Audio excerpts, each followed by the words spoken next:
Hello and welcome to Bedtime Stories. So I've never recorded a story for this by this author before, although I've really been looking forward to it. And I was gonna go back and read something older, but then I was checking my email and saw that Hangman Bradshaw just put out "Hit Me with Your Best Shot," which is a Mafia AU Hangster fic for the Top Gun Maverick fandom, and I was just overtaken with enthusiasm. And having received permission from the author to read any of their works for Podfic, I was like, fuck yeah, I know what I'm reading next. So I could be doing a chapter on any of my Podfic works in progress, or like promised reads for people, or I could start this one, which is what I decided to do. I don't know if I'll be able to read it all in one go. Um, 20k words is going to be one of the longer fics I've worked on. Most of my stuff has been shorter, or at least the chapters have been shorter. So this is probably going to wind up getting posted in bits and pieces. I'm going to try and read at least for half an hour tonight, though. Um, let's see. So if you've never listened to a podfic with me before, Bedtime Stories is a live reactions slash cold read. Sometimes I will tell you I have never read this fic before, so this one is technically a cold read, and it's no editing. So basically, I'm holding my e-reader up, you know, a certain amount of inches from my face. I've got a really basic picture recording app on it that I'm talking into, and it's like we're just hanging out together, and you get cozy, and I am going to read you a story. So, is there anything in the tags that we need to hit up before the story starts? Alright, I'm going to read these tags through so y'all can make the educated decision whether or not to continue listening to the story.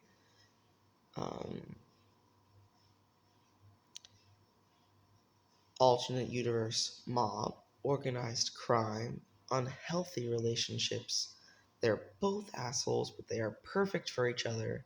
Assholes in love, angst with a happy ending, also a weird amount of fluff, banter, kidnapping, alternate universe FBI, threats of violence. What you'd expect from an unhinged, obsessed with each other story involving the mob and FBI. Smut, marriage proposal, and they're both insane, to be honest.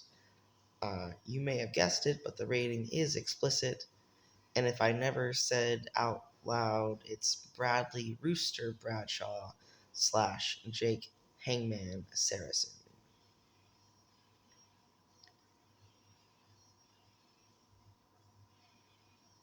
Summary short version: Jake's an FBI agent who always gets his man. Bradley's the auto repair shop owner who doesn't need saving, and they finally meet their match and each other. Author's notes: I forgot I had like 4K of this work in progress buried in my computer, but I found it the other day, and well, 24 hours later, here we are. So, oopsies on any mistakes. I was way too lazy to research, so read with a suspension of disbelief, and I hope you enjoy. Dear author, that's my favorite way to read, so game on. In parentheses, the author says, this was kind of hard to tag, so if you want to know anything, just reach out. But basically, it's your typical mob-esque story. They're obsessed with each other. They fall in love. It's not healthy. Somehow they get a happily ever after. There's a weird amount of fluff and Pat Benatar references. Fanfic is fun. If you're doing it right, hell yeah it is. Okay, let me clarify that statement. There's no wrong way to do fanfic. All fanfic is delicious. Fanfic is always fun.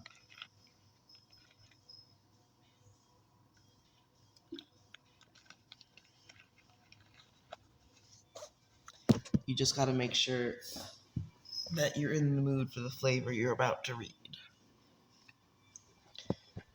And with no further ado, Jake undid another button on his dress shirt. FBI regulations be damned. He thought growing up in the sweltering heat of Texas had made him immune to its clutches. But LA was another level. One more reason to get this case started and wrapped up quickly, hopefully with life sentences handed out and a return ticket for himself to the DC office. Order for Seresin. Jake elbowed his way to the counter and snatched his takeout bag. Reason number 2 to get the hell out of LA as fast as possible. The damn crowds. He just rolled into town, and it was already enough to wish he could turn around. The coffee shop that morning had been packed, as had the grocery store and every damn road. He grumbled as he pushed out the door back into more ridiculous heat. Gotta say, y'all, I'm not a big city person. Just the thought of all that traffic and crowding was giving me hives, like low-grade yuck.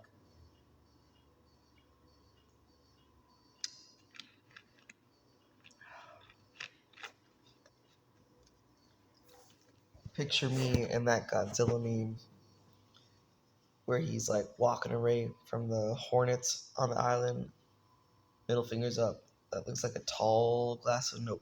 Nope, nope, nope. That is me with big cities and big crowds.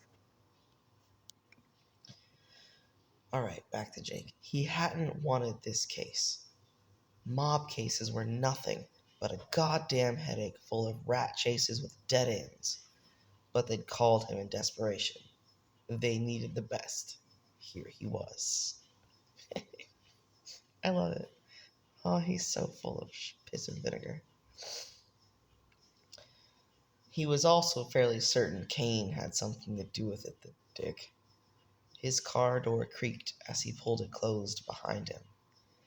After tossing the bag of what would inevitably be another disappointing dinner in the passenger seat, he slid the key into the ignition and twisted it. The motor rolled but didn't start. He frowned and tried again. Nothing. Damn it, you've got to be kidding me, Jake groaned as he leaned back in his seat and squeezed the wheel. Piece of shit agency rental. The car was unbearable without AC, holding the heat like an oven. He dialed the tow, cursed when it was an hour wait, and got out to stand against the door. It was an omen. He knew he shouldn't have agreed to this damn case. He had a bad feeling he wouldn't be getting out of LA anytime soon. I've got a bad feeling about this, Chewie. That's a section break. By the time the tow truck dropped him and his car at the nearest shop, a place called Bradshaw's. Oh yes, it's time for the meat. The orange haze of dusk covered the valley. It was well past closed. Oh, side note, I have autism and ADHD, and music playing helps me focus because if it's too quiet in the background, my mind goes even more everywhere than usual. But I usually have it playing in my headphones so that it doesn't, potentially distract the reader as well. However, today my headphones are dead, unfortunately. To my usual routines and plans. So I've got it playing in the background on a lower volume. Hopefully that's not too distracting for listeners to the story. And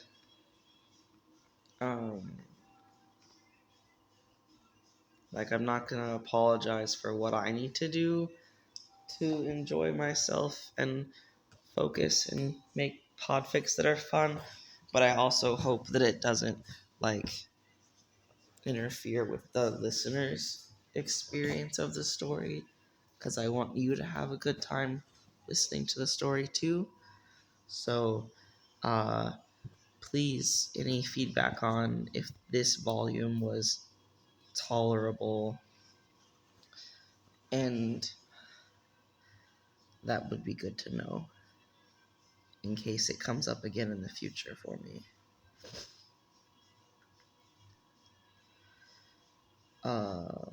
Okay, Bradshaw's, they're about to meet. Okay, get hype. It was well past closed, but the lights were still on, and he thanked God for at least some good luck when a man ducked out of the garage, wiping his hands on a rag and raising a brow. Can I help you?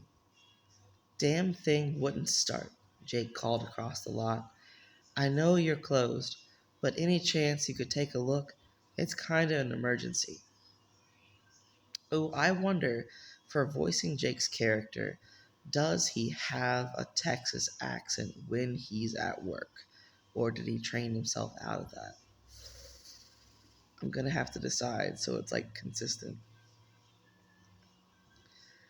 As the man approached, Jake got a good look at him, or, my best effort at a Texas accent anyway.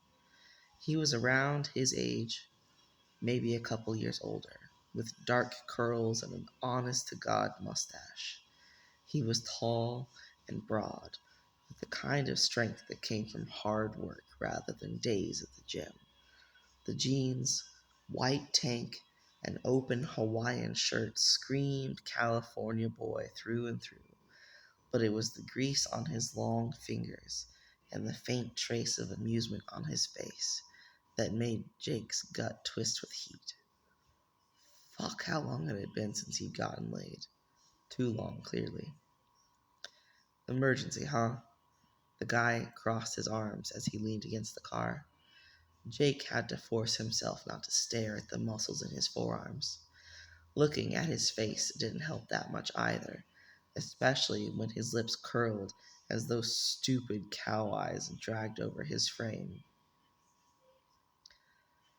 Let me guess, lawyer? Gotta go get a Kardashian off or something?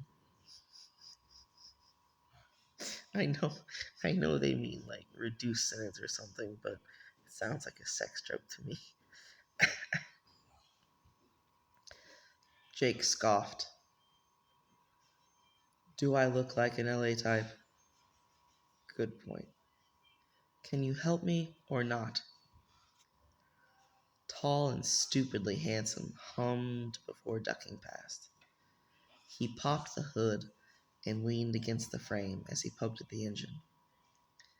I'm Bradley, by the way. Jake Seresin. Well, Jake, here's your problem. Someone cut your line. Bradley finished tinkering and wiped his hands on a rag. Pissed anyone off like recently? Cut, you're sure? Bradley gave no look, and he groaned. Fucking knew I should have told the director to stick it. Bradley leaned against the car, watching him curiously. He ran a hand through his hair as he explained tiredly. I'm a federal agent working a case starting tomorrow. Oh, is that a thing you just admit out loud? That's terrible, OPSEC, Jake. What the fuck? Must be some case if they're already fucking with you. That's how these go. He rubbed at his eyes again and murmured, Gotta give him credit for being quick on the draw. You don't sound too enthused. These cases are always a pain in the ass. Jake leaned against the frame beside him and crossed his arms. Bradley checked a few more caps and wires that Jake couldn't name if he wanted to. So how'd you get stuck with it? Pissed off a few too many ass kissers at Quantico. Pretty sure most of them jack off to the idea of red tape. A lawman who doesn't like the law? I get results. Bradley hummed before he slammed the hood closed. Well, I can run by the supplier in the morning and get the part. Should have you fixed up quickly. Thanks. He pulled out his phone to get an Uber, but was met with the black screen. Dead. Because of course it was. He huffed and asked, "Can I use your phone to call a cab?" Bradley finished putting away a box of supplies and raised a brow. A cab? In LA? You got better luck calling a UFO. Great, he grumbled. Bradley studied him and then said, "Come on, I'll give you a ride." "Really? You don't have to?" "Feel like I do," the guy said with a little smile. "Gotta give you an actual welcome to LA." Jake considered. The night air was sweltering, not any better even with the sun long gone. The street was unfamiliar, the palm trees dark silhouettes against a smog-filled starless sky. A car with tinted windows drove by slowly. He couldn't shake the feeling he was being watched. "Promise you aren't gonna kill me?" Bradley smirked. "If you promise you won't arrest me."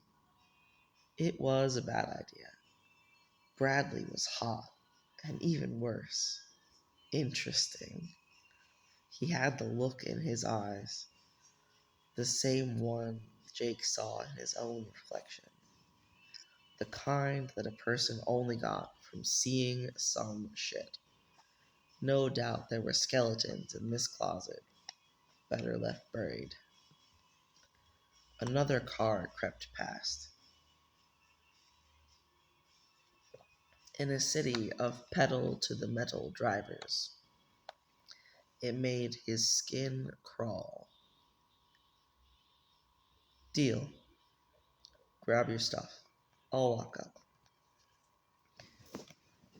Another side note, I literally watched Top Gun Maverick today, and I was practicing along with the bar scene because that's my favorite. And their voices are so close together. It's so hard to differentiate them. It's more like how they speak than their tone and pitch. Jake collected his briefcase, tossed the failed attempt at dinner, and waited for Bradley to close up shop. As the buzzing neon sign overhead quieted, he wiped the sweat from his brow and prayed the short-term apartment they'd set him up with had good water pressure. He looked around the lot. It was only half full, an eclectic mix of vintage cars and modern SUVs with flat tires and various damage. Holes littered the side of one. Jake's brow furrowed as he walked closer to get a better look, and sure enough, they were. "Bullets don't agree with aluminum," Bradley said behind him. "Third time this one's been in. I'm thinking about reinforcing it." "Quite the clientele you got here." "Welcome to LA." Bradley nodded over his shoulder. "Come on, I'm over here." Jake hitched his bag higher and followed him across the lot to an old Bronco. Despite the age, a fresh coat of blue paint covered it. As he opened the door and climbed in, the inside was comfortable, with well-worn seats, but clean, loved. So different from the rentals he spent all his time in. "Like it?" Bradley asked. "Dunno, can it go over 50? "It can keep up just fine." Bradley's lips twitched as he backed up. One hand settled on the back of Jake's seat. The blood in his overheated body burned hotter. Bradley asked, "All right, where to?" "Jesus fucking Christ." Oh, okay, good. He's not giving him his actual residential address. It's like, don't you know? I know this is a fic and the whole point is for you two to fuck nasty, but dude, some personal safety, come on.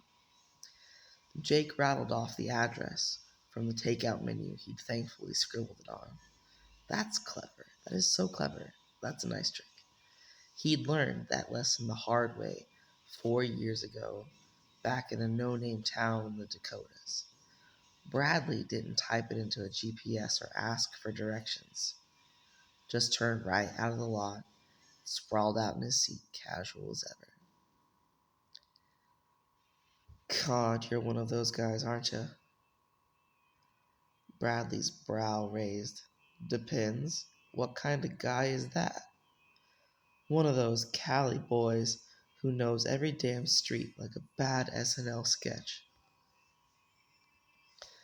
The corner of his mouth tilted as he flipped the blinker and turned the wheel right with one hand, the other resting on the open window. Comes with the territory. You want to tell me you don't know every subway line in DC? A Bon Jovi song played silently on the old radio. Original, not replaced. Bradley tapped his hand along to it.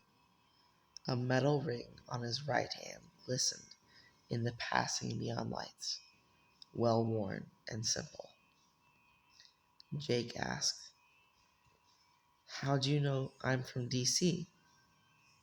His hand paused for half a second before resuming its beats. Lucky guess. That's sus. That's suspicious. Jake looked him over a little more closely. The jeans tight along his mouth-watering thighs were relatively spotless, as was the sweaty tank and ugly Hawaiian shirt. You don't look like a mechanic. You caught me on my way out. Was just finishing up inventory for the day. You own it? Inherited it from my parents. My uncle helps me run everything, though he's mostly retired now. He spent some time in DC. You remind me of him. Jake relaxed. God, the job was getting to him. He leaned back in the seat, getting comfortable, and dropped another glance at perfect thighs and light blue denim. Not sure if I want to remind you of your uncle. Godfather, more. Fuck. Stumbled over that one. Godfather, more like, Bradley replied, lips curving like the joke was funny. I mean, it is a funny joke if you know why it's funny. Not any better. Who do you want to remind me of then? Can I say this with... Well, I can't say this with a straight face, but perhaps I can say it with a queer one. No one. I'm one of a kind. I don't doubt it. Jake smirked. Over the traffic noise, the radio rattled on. Another place where the faces are so cold. I'd drive all night just to get back home.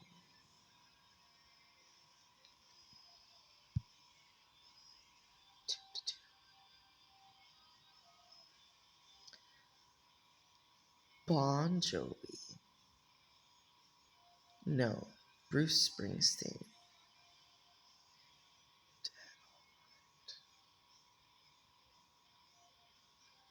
Okay, so I searched those lyrics up and we've got Bon Jovi, Wanted Dead or Alive, and Bruce Springsteen, Drive All Night. So the question is, which one of these things is true? Oh, go back a couple minutes in the story and it was Bon Jovi. So we want Bon Jovi, Wanted Dead or Alive. Y'all give me a second. I'm going to put this song on for a more authentic experience. Thank you for asking. Oh my god, I almost deleted this recording instead of hitting play again. And it asked me if I was sure if I wanted to delete it. I was like, no, I don't want to delete it. Jesus fucking Christ, that was terrifying. Whew.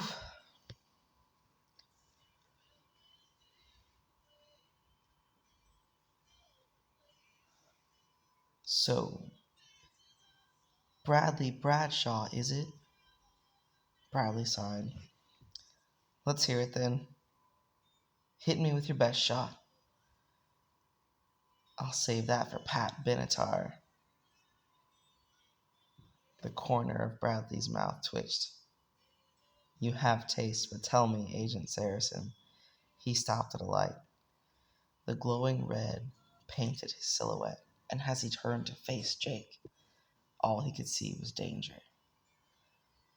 What kind of man are you? Every warning light blared in his mind, but he's never been good at obeying stop signs. What kind of man do you think I am? The red light kept buzzing overhead despite the empty streets. Jake would have run it by now. He itched to press his foot on the gas, but Bradley sat patiently in the driver's seat, loose and confident. The kind that gets results. Bradley said. Jake grinned, sharp and pleased. Does that scare you? No. Does that scare you? Bradley countered. Ooh, I'm a cowboy. On a steel horse I ride. I'm wanted, dead or alive. It should. The last thing he needed on a case like this was a distraction like Bradley. He was poison fruit. And Jake already knew one bite would never be enough to satiate temptation. The light turned green, and Bradley stepped on the gas. Never seen the point in fear, Jake said. Everyone's scared of something. What are you scared of then? The answer to that question. Jake cocked a brow. Which question? A sly smile curled at the edge of Bradley's thin lips. He pulled the car to a stop and cut the engine, and Jake blinked in surprise at the small apartment sitting in front of them. He hadn't even realized they were getting close. Hold up. Whose apartment are they at? Because I'm pretty sure Jake gave Bradley the address to a restaurant. The car lapsed into silence, broken only by the distant honking of car horns and freeway traffic. The shitty neon sign for Flamingo Apartments painted half of Bradley's face golden, highlighting the scars on his cheek and the swoop of his long eyelashes. Bradley dropped a hand to the console between them. Close enough, Jake could imagine the heat of his palm. Over the traffic noise, his stomach grumbled. Bradley cut a glance his way and he explained. Dinner was another victim to this shit show of a day. I make a mean grilled cheese. The song on the speaker shifted to a deep synth. Ooh, what's this? Now that I got a taste, I think I'd suffocate for every second you aren't by my side.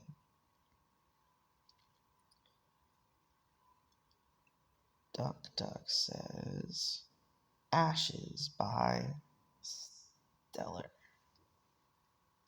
Well, what does YouTube Music say about that one?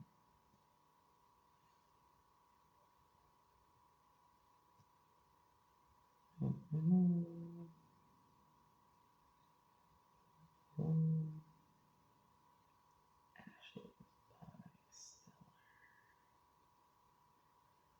Actually, no, I don't want the clean version.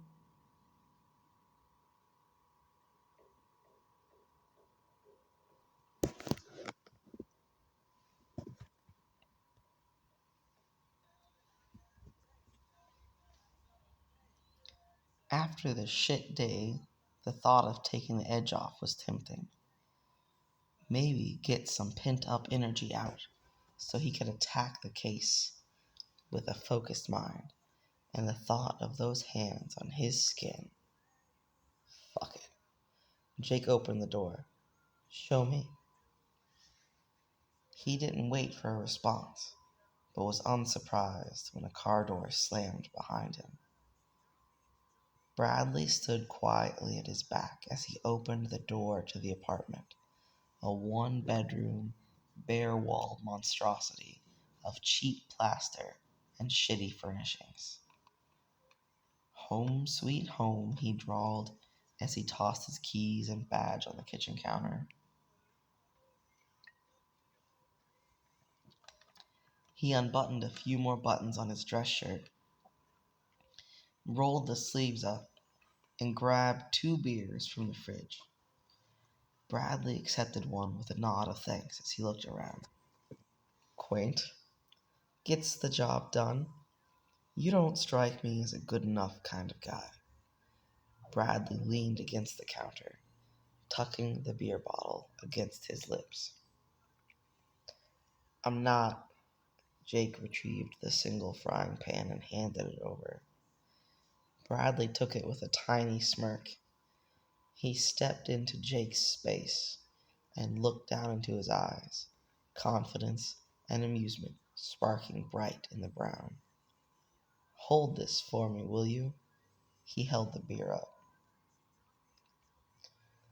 Jake took it with his own smirk. A large hand cupped his hip, sending heat straight through his body. Bradley maneuvered him to the side and stepped past.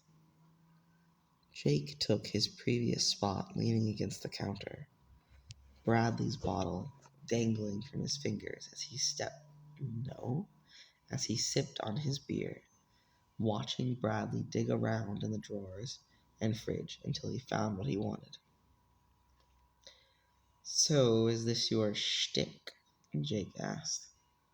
I can honestly say that this is a first. Bradley spread butter against a piece of bread and tossed it in the pan. With how smoothly Bradley moved around the kitchen, it was hard to imagine him being at home anywhere else. Bullshit. No bullshit. I'm breaking pretty much every rule being here right now. At Jake's eyebrow raise, Bradley explained, my uncle worries our line of work can be dangerous. Jake thought back to the bullet-riddled, black-tinted SUV. The drive to his place hadn't taken long, and the Bureau had ensured he'd be close to the station. To dagger territory. He guessed, your clientele's doing? Bradley flipped the sizzling sandwich. He turned and crossed his arms. Got my dad killed. Now they worry it's gonna happen to me. You don't? If it does, it does. Bradley shrugged, turning back to the stove. That's their fear, not mine. Well, they can't be too mad about you coming home with an FBI agent. There's worse options. Bradley chuckled as he plated the sandwich and flipped the other. He glanced over his shoulder, gave Jake a once-over, and said, You're nothing but dangerous, Seresin. Ooh, we've made it a full half hour into the recording. I don't want to jinx it, so I'm not going to say anything else. Let's keep going. My voice is feeling fine.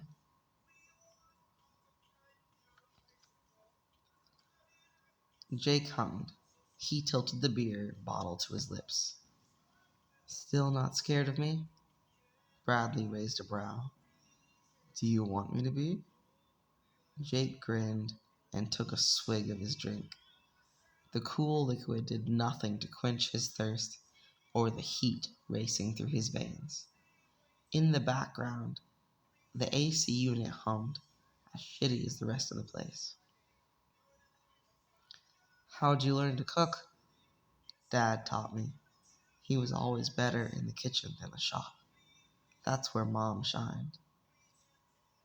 Where's she? Bradley turned the burner off, slid the second sandwich onto a plate, and laid the spatula in the pan. Nice try. Give to get. He turned, plates in hand, and raised a brow. I've got two perfectly respectable folks back home. Nothing interesting. Back home, but not DC, Bradley stated, not a question. Left the second I turned 18. Let me guess. You were a big fish in a little pond, and you knew it. What can I say? I was made for the ocean. A tiny smile curled on Bradley's lips as he handed him a plate. The sandwich was still hot, fresh off the stove, not the lukewarm one that had finished first. He didn't let himself think on it too hard, but it seemed as intentional as everything else Bradley did. That smooth dog, look at him, courting by means of fresh cheddar cheese sandwiches from the grill. I mean, it better be cheddar cheese. If anybody's making me a grilled cheese and it ain't sharp cheddar, I don't want a damn thing to do with it.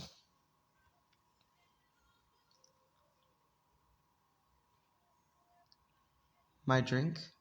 Bradley asked. It still dangled from Jake's fingers. He held it out silently, and Bradley took it with a smug look, like he'd won something. Maybe he had.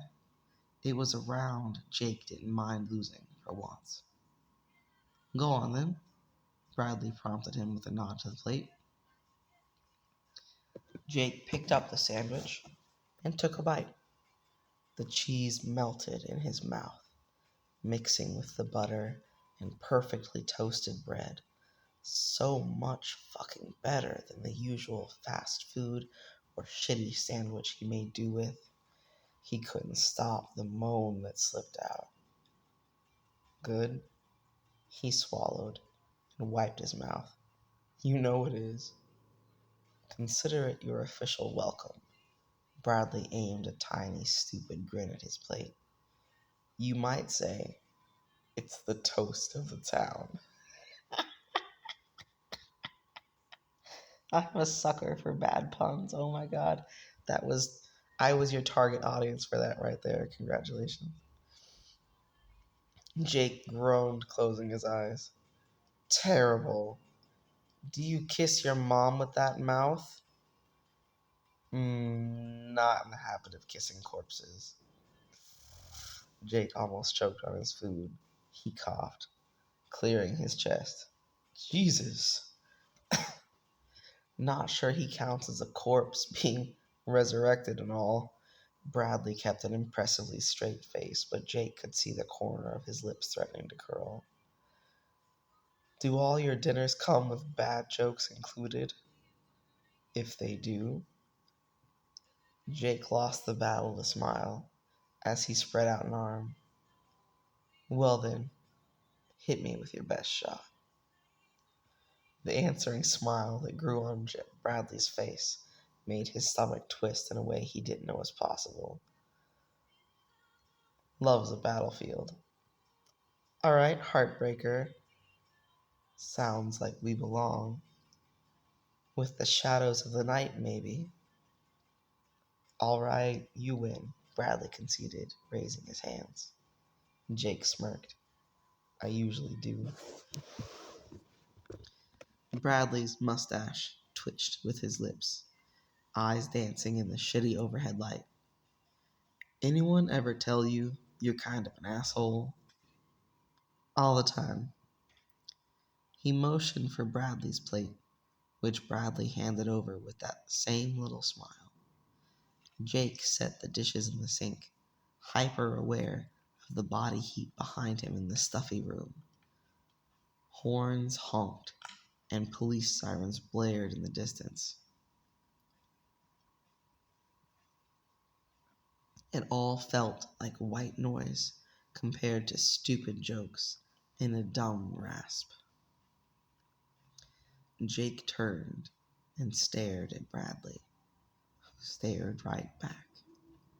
Sweat dripped down his body, but he only wanted more heat. He wanted to burn. Okay, folks, last chance. I think it's about to get sexy. If this is not your jam, back out now. Jake leaned in, cupped Bradley's cheek, and kissed him. Bradley shifted, blindly putting his beer on the counter before settling his hands on Jake's hips. Jake cupped his other cheek and kissed him harder. Bradley's hands traveled up under his shirt, branding his skin. Jake slid his hands to the curls of the back of Bradley's head and tugged as he licked into his mouth. The floodgates opened. Bradley pushed off the counter and guided Jake to jump up. He carried him through the apartment, unfazed by Jake's weight. Jake could only kiss him harder for it. Once they reached the bedroom, it was tearing of clothes and hands, roaming skin, and licking moans into mouths. Sweat dripped down his chest, which Bradley promptly licked off as he worked his fingers down the buttons of Jake's shirt, and Jake lost himself to everything beyond hot skin and the taste of beer and butter on a soft tongue. Bradley guided him onto the bed and crawled over him, pressing kiss after kiss to his lips, as if a second away would be a death sentence. He'd never been a small guy, but everything about Bradley was thick and long, easily bracketing him in a way that made his toes curl. As Jake reached for the lube in the bedside drawer, Bradley pulled back far enough to breathe. I never do this. Fuck a customer? Jake tucked a dark curl behind his ear, lips twitching when Bradley leaned into the touch, his dark lashes fluttering closed. If it makes you feel any better, the U.S. government will be footing the bill.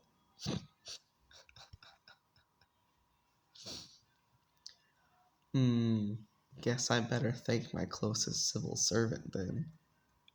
Bradley smirked and crawled down Jake's body, disappearing under the covers. Hot, wet velvet heat swallowed him down, causing a curse to spill from Jake's lips. He clutched at the curls on top of Bradley's head and dug his heel into the mattress as Bradley built a quick rhythm.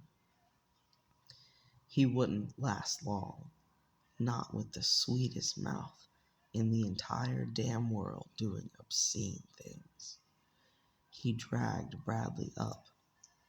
Bradley popped out of the sheets, curls wild with a disgruntled down, like he'd been denied his favorite toy.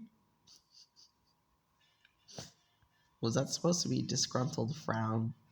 Because disgruntled down is really cute too, but I'm just not sure. I wasn't done, Bradley rasped. And fuck, his voice was even more gravelly. Jake rolled his eyes and tugged him into a kiss, groaning into the same lips that had been wrapped around him seconds ago. He wrapped his leg around Bradley's lower back, groaning again when the first finger tentatively pushed in. Bradley distracted him well as he opened him up. It was hard to think about the pressure when he was being kissed like an altar to be worshipped. When Bradley finally lined up and sank in, Jake let out a soft "oh," which was swallowed by another kiss. He felt like he would burn alive from the inside out. It wasn't a bad way to go. Bradley pulled out and pushed back in. Jake's eyes fluttered closed at how fucking good it felt. Bradley built a quick rhythm, taking him apart piece by piece and rebuilding him in his image. The bed squeaked, pushing against the wall over and over. Bradley slid an arm under Jake's knee and pulled his leg up higher, sinking so deep into him. Jake could see the stars missing from LA's sky. He clutched at the sheets as he panted, only able to focus on the faint trace of aftershave mixed with sweat along Bradley's jawline. It was a smell Jake feared he could grow addicted to.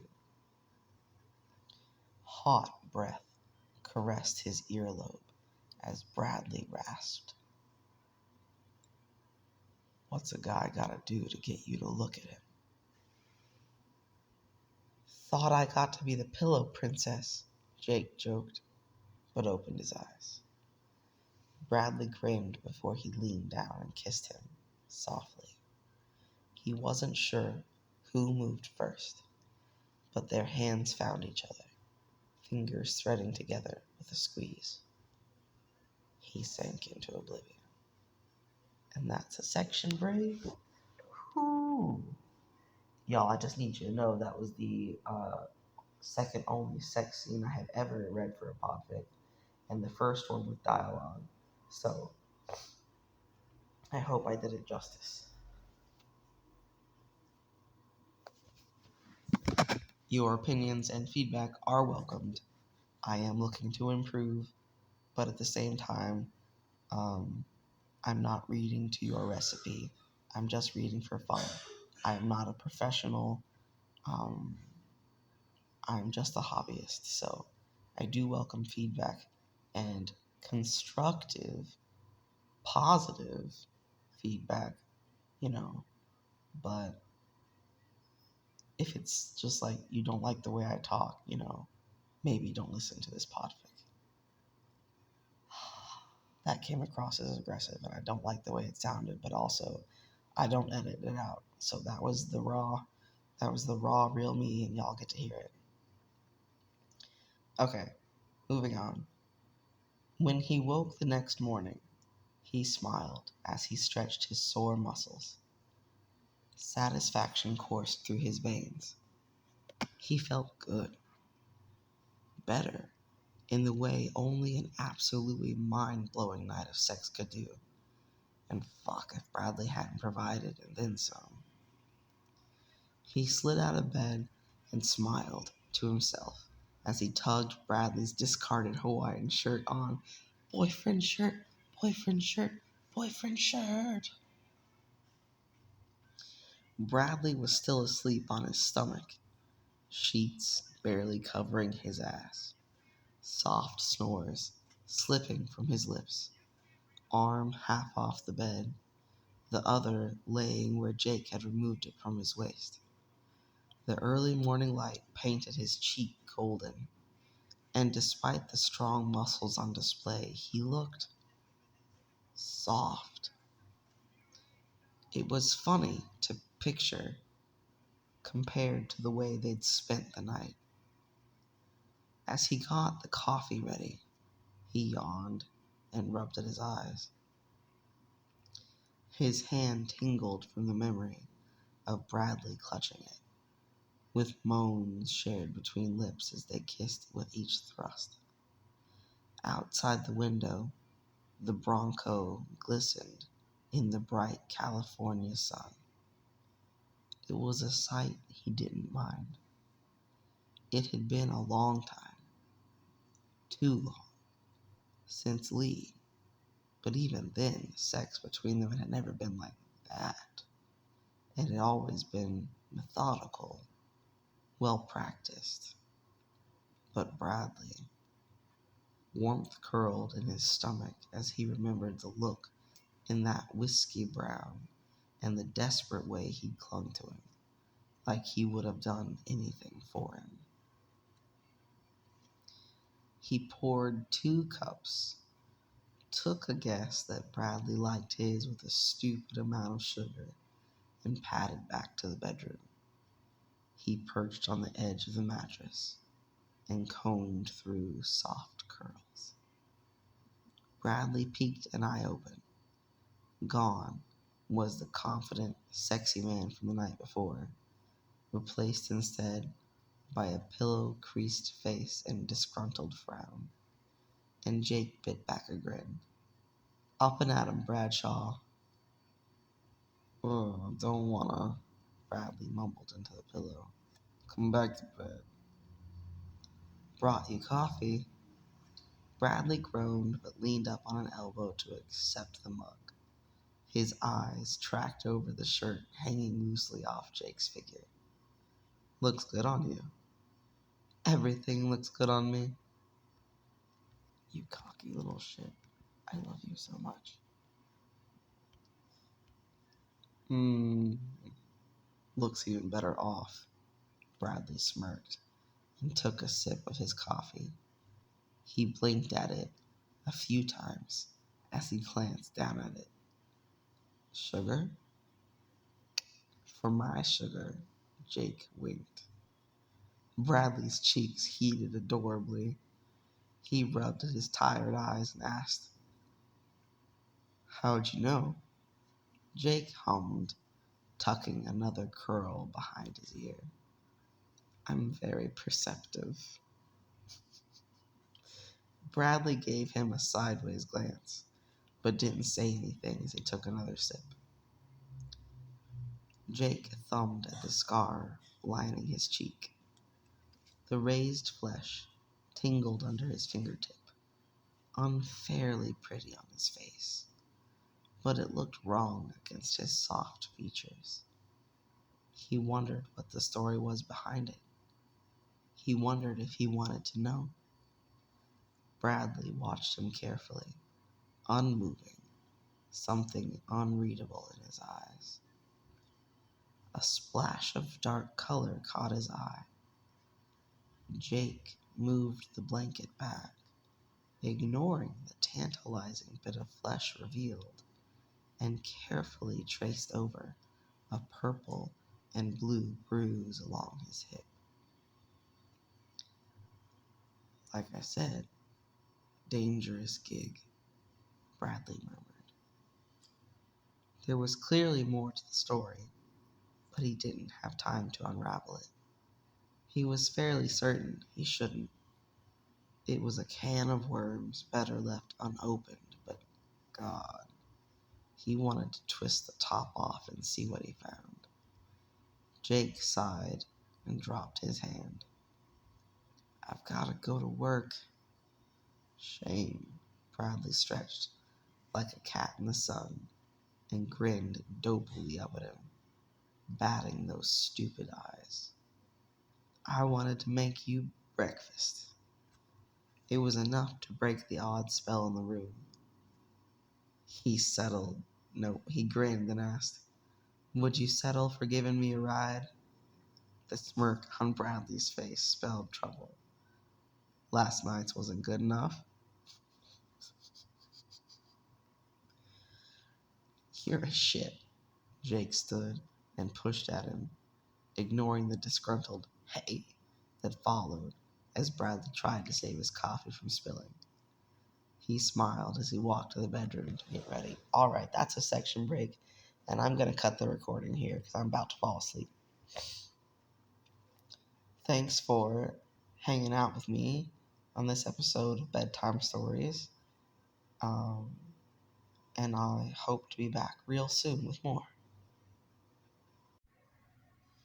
Hello, and welcome to Bedtime Stories. I just need you to know this is the 69th recording I have made since I started podficking, and I think that's funny. So, alright. Jake sipped his soda water as he glanced around the crowded bar. Pool balls clanked on tables tucked along the wall. An older barkeep wiped the sleek bar with a narrow-eyed glance at a redhead who had walked in alone a few minutes prior. She sat a seat away, occasionally glancing around. Her gaze traveled to Jake a few times, but he didn't return it. This place was supposedly a dagger hotspot. According to intel, something big was going down that night. His phone buzzed. Simpson. Anything yet? A smooth rasp stole his attention. Tell me, what's a guy like you doing in a place like this? Jake looked up from his phone and found Bradley leaning against the bar next to him. He looked good. Damn good. Better even than Jake remembered, and he'd been doing a lot of remembering over the past 2 weeks. Bradley was dressed in what seemed to be his usual look, this time with a checkered overshirt on top of his tank and jeans, curls loose, and that smug smile on his lips. He shouldn't be there. You following me? I know the sex was good, but felony good? You're in my neighborhood. Bradley's lips curled as he turned toward him, leaning on one arm. I know the sex was good, SSA Seresin. The words dripped off his tongue like poison honey as he stepped in closer, heat radiating around Jake and making it hard to breathe. Those doe eyes traced his face, that smug smile never dipping. But you didn't have to follow me to get my attention. Jake could feel the corner of his mouth tick up. It was a wicked game, one that he couldn't help but lean into. And if I did? Bradley made a show of humming as he ran a finger down the edge of Jake's jacket. I'd say we should get out of here. He bit back a smirk and gave one last look at the room. He'd been sitting there for over an hour, without a peep of anything helpful. The past 2 weeks had been sleepless, work-filled nothingness. Every time he got close to a lead on the mysterious head of the daggers, he missed by a hair. The guy was like a goddamn ghost. The LA office had no pictures, no name beyond a stupid nickname, only rumors and whispers. Is the stupid nickname Rooster by any chance? Because that would be incredibly entertaining. The Daggers kept the tightest organization he'd ever seen. If it wasn't so fucking annoying, it would have been impressive. More pool balls clattered over the sound of a cheer. No one seemed ready to make a move. It wasn't surprising. Their intel was wrong more often than not, and with Bradley standing there looking at him like he was, all sin, temptation, beauty, and absolutely at the wrong place at the wrong time if something did happen. He pulled his wallet out and tossed a 20 on the bar as he stood. Bradley's grin grew. I know the back way out. He guided Jake with a subtle hand to his lower back, easy enough to conceal in the crowded room, but leaving no doubt it was there. The heat from his palm seared through Jake's jacket and shirt, making his skin burn with the phantom sensations of all the places those hands had roamed before. He hadn't been able to stop thinking about him. As they dipped out the back, the Los Angeles air. Excuse me. I just had a good nap I'm waking up from still. As they dipped out the back, the Los Angeles air was cooler than usual, helping calm the heat racing through his bloodstream. Nice night for a walk on the beach, Bradley mused. Wouldn't know. Come on, let me show you what LA has to offer. He didn't argue it. Bradley led him across the road, waving at a car as they ran past the bright headlights and honking horn. The beach was relatively empty, calm and serene under the cloudy moon. They walked slowly, shoes clasped in one hand, their other hands brushing against each other occasionally. Jake fought the urge to loop their fingers together. I used to ditch school and fuck around on these beaches for hours. Think I know this whole line of coast, Bradley said. Jake smiled as he pictured a young Bradley with ruddy cheeks and wild curls running along the sandy shoreline. Skipping school, Bradshaw? Might have to report you.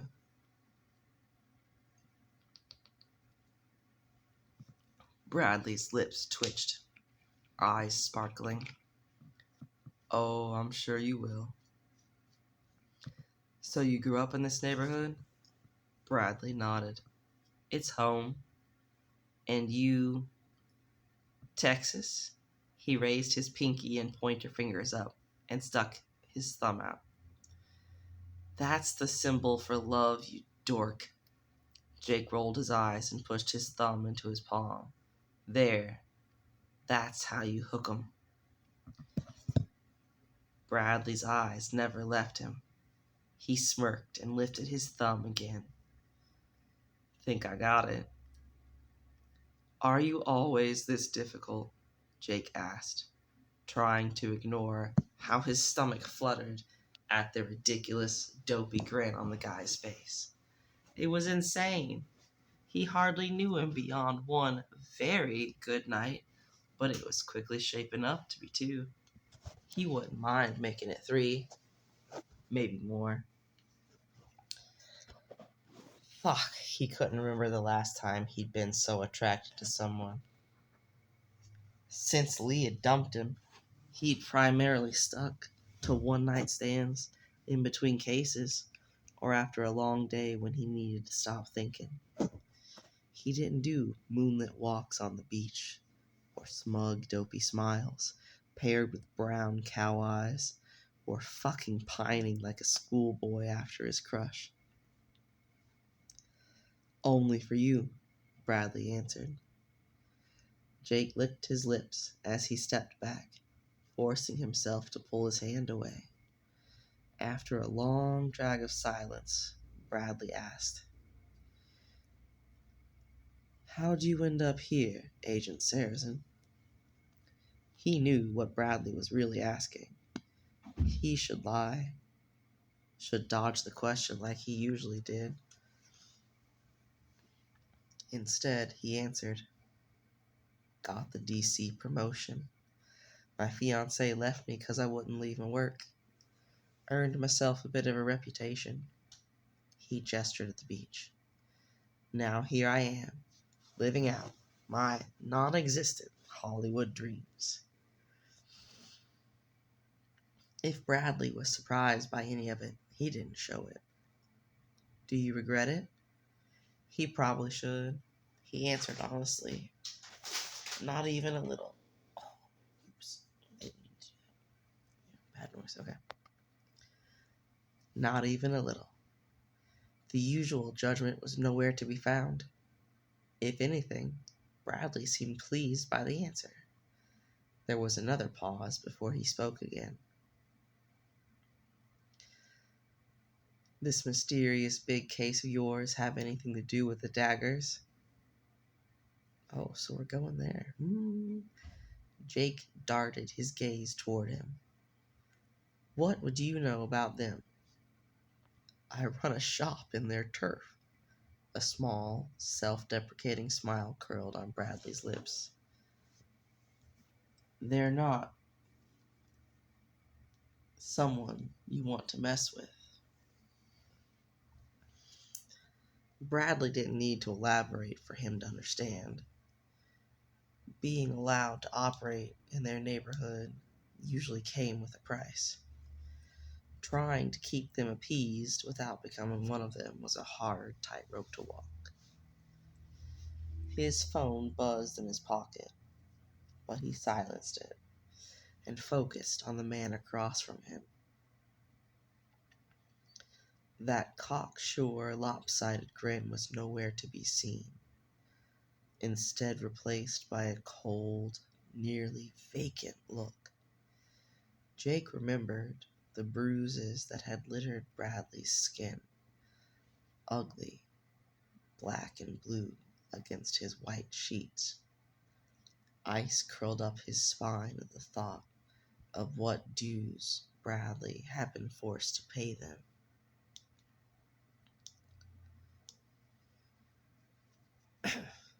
Bradley ran a hand through his curls, and the moonlight shone on the Rolex dangling off his wrist.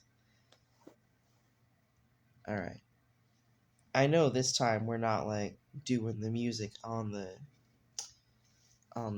backtrack for y'all, but like the perfect mood just came on. Listen to this.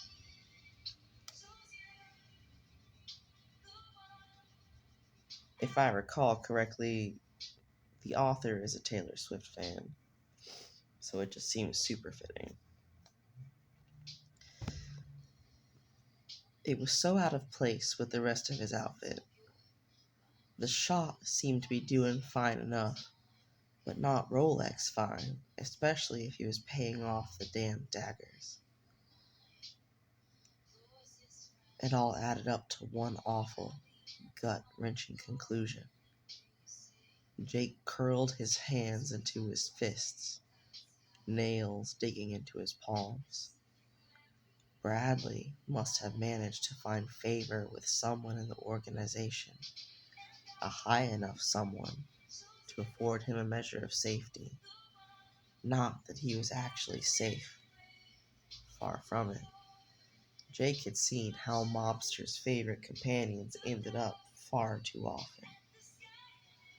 He'd known Bradley was dangerous, but he'd been more right than he imagined.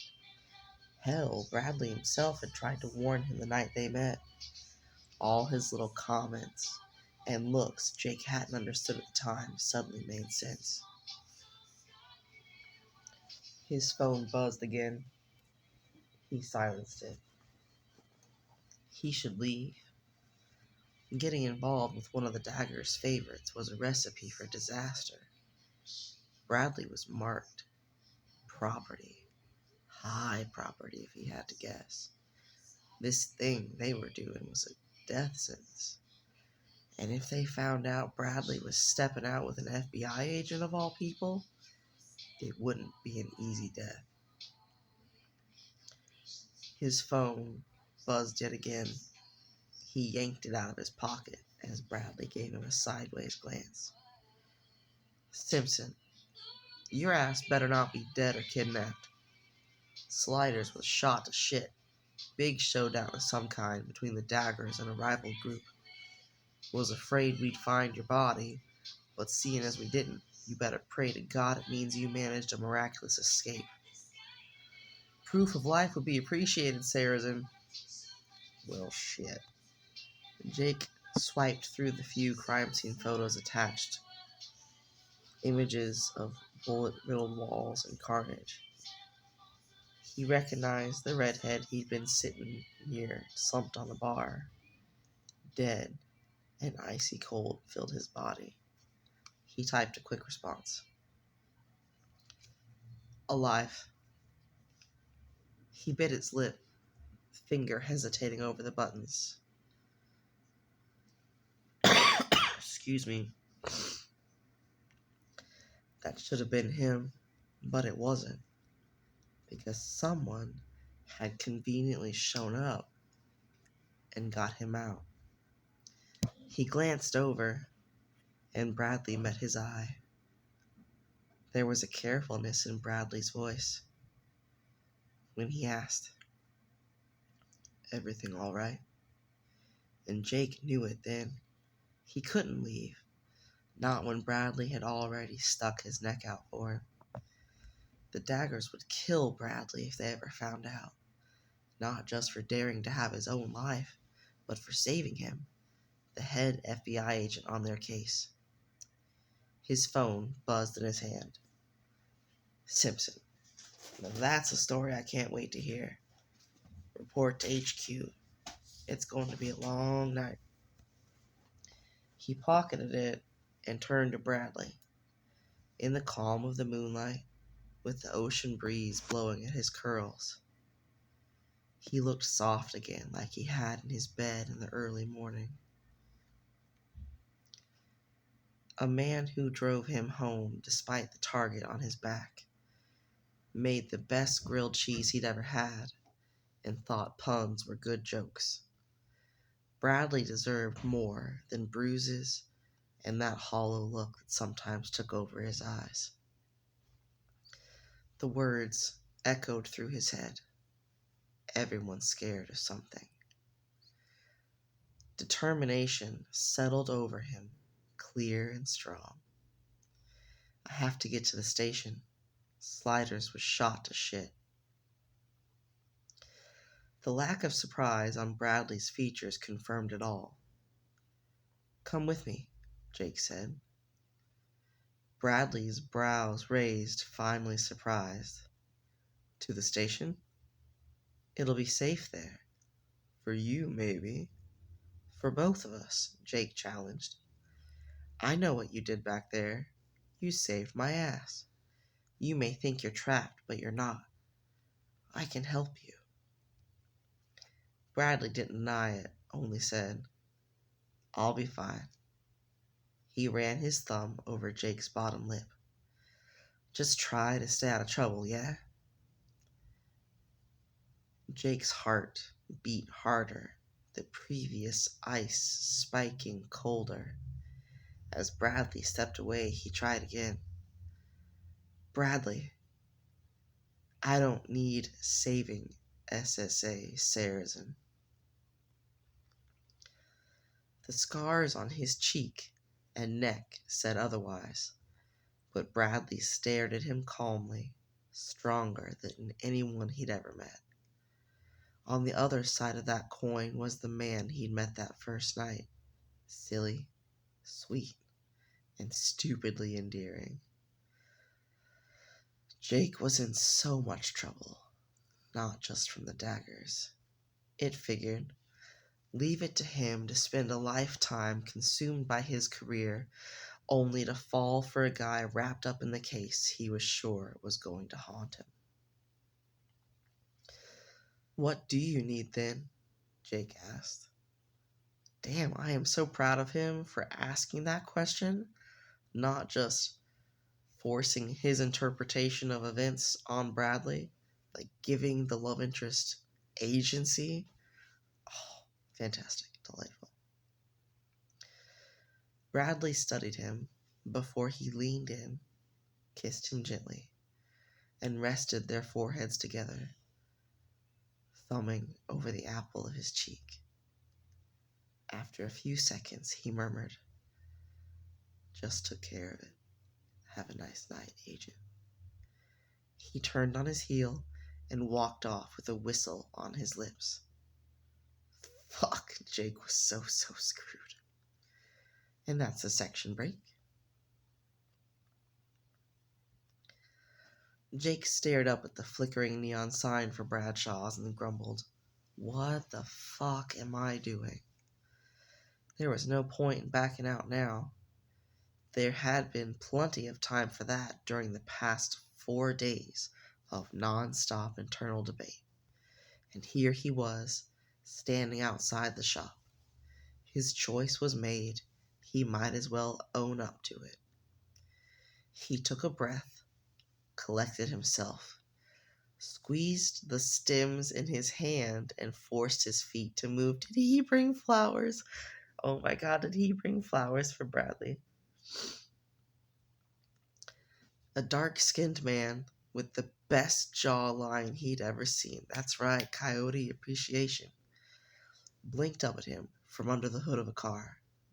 He stood and wiped his hands. Can I help you? Coyote, according to the name tag, asked with a raised brow.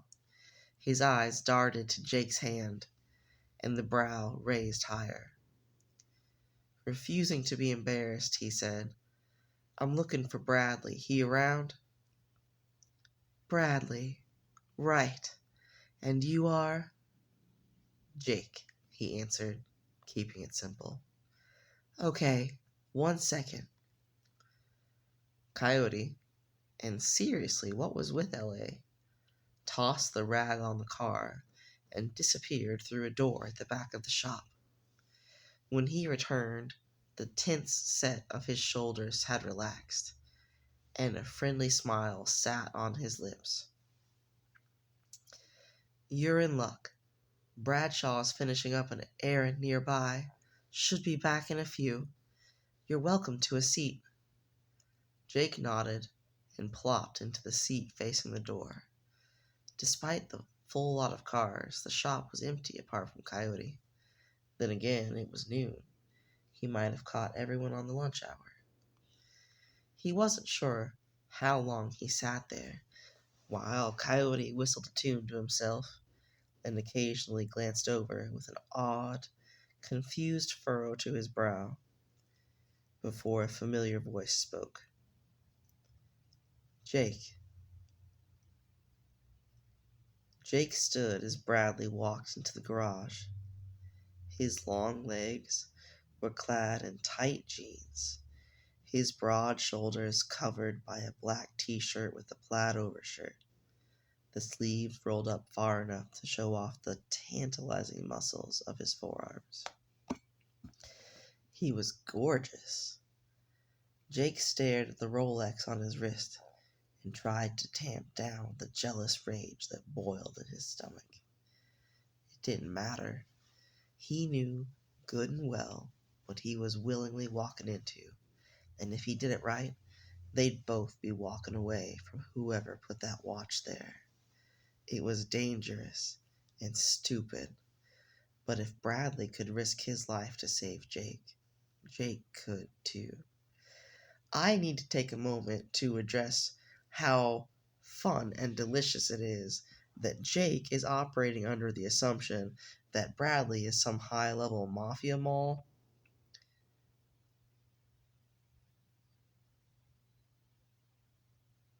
You know, he's somebody's special friend, when I think that Bradley is actually the head of the operation.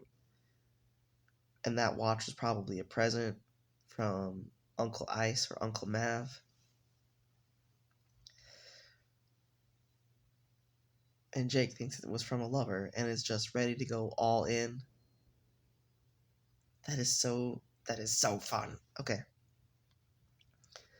As those brown eyes slowly tracked over his frame, he knew he wasn't the only one who felt it.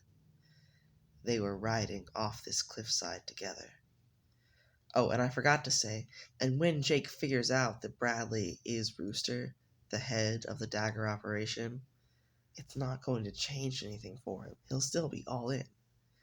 That's what's so good about this. Okay. Bradley's gaze paused at his hand, and a small smile blossomed.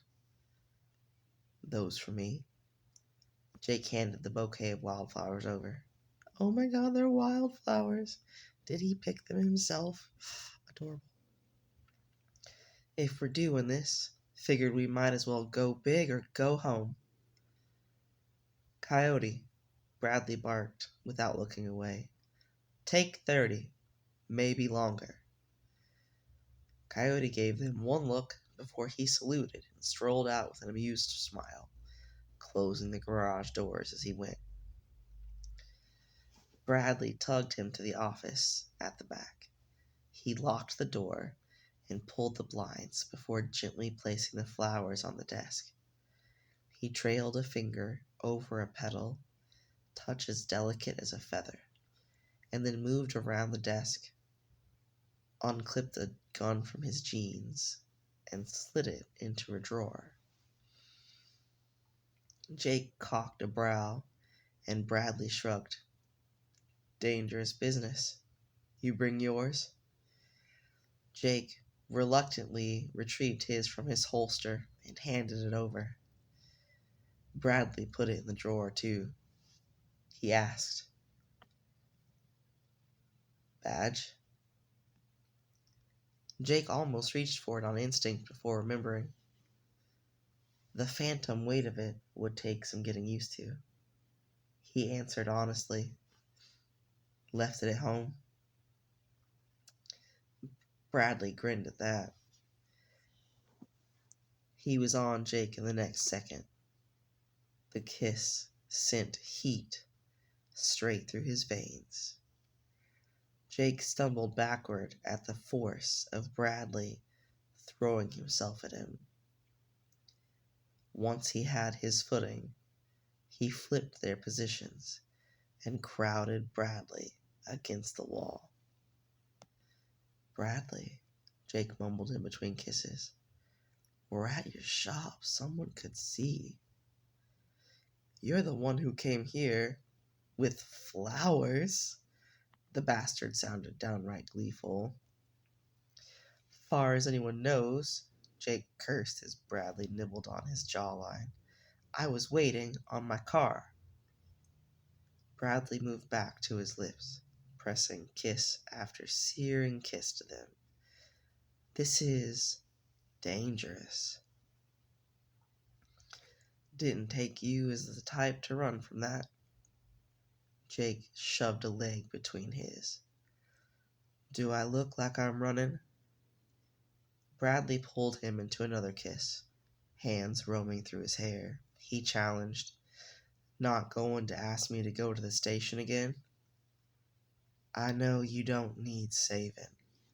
Jake breathed against his skin as he shoved his hands under his t-shirt over the soft muscle. What do I need then? Bradley dropped his head against the door, arching the scarred column of his neck beautifully. Jake squeezed his hip and whispered against the shell of his ear, Me. He could feel the smile grow on Bradley's face. Bradley undid Jake's belt, long fingers working quickly.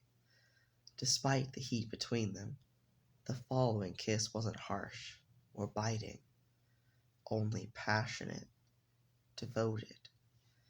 It was insane.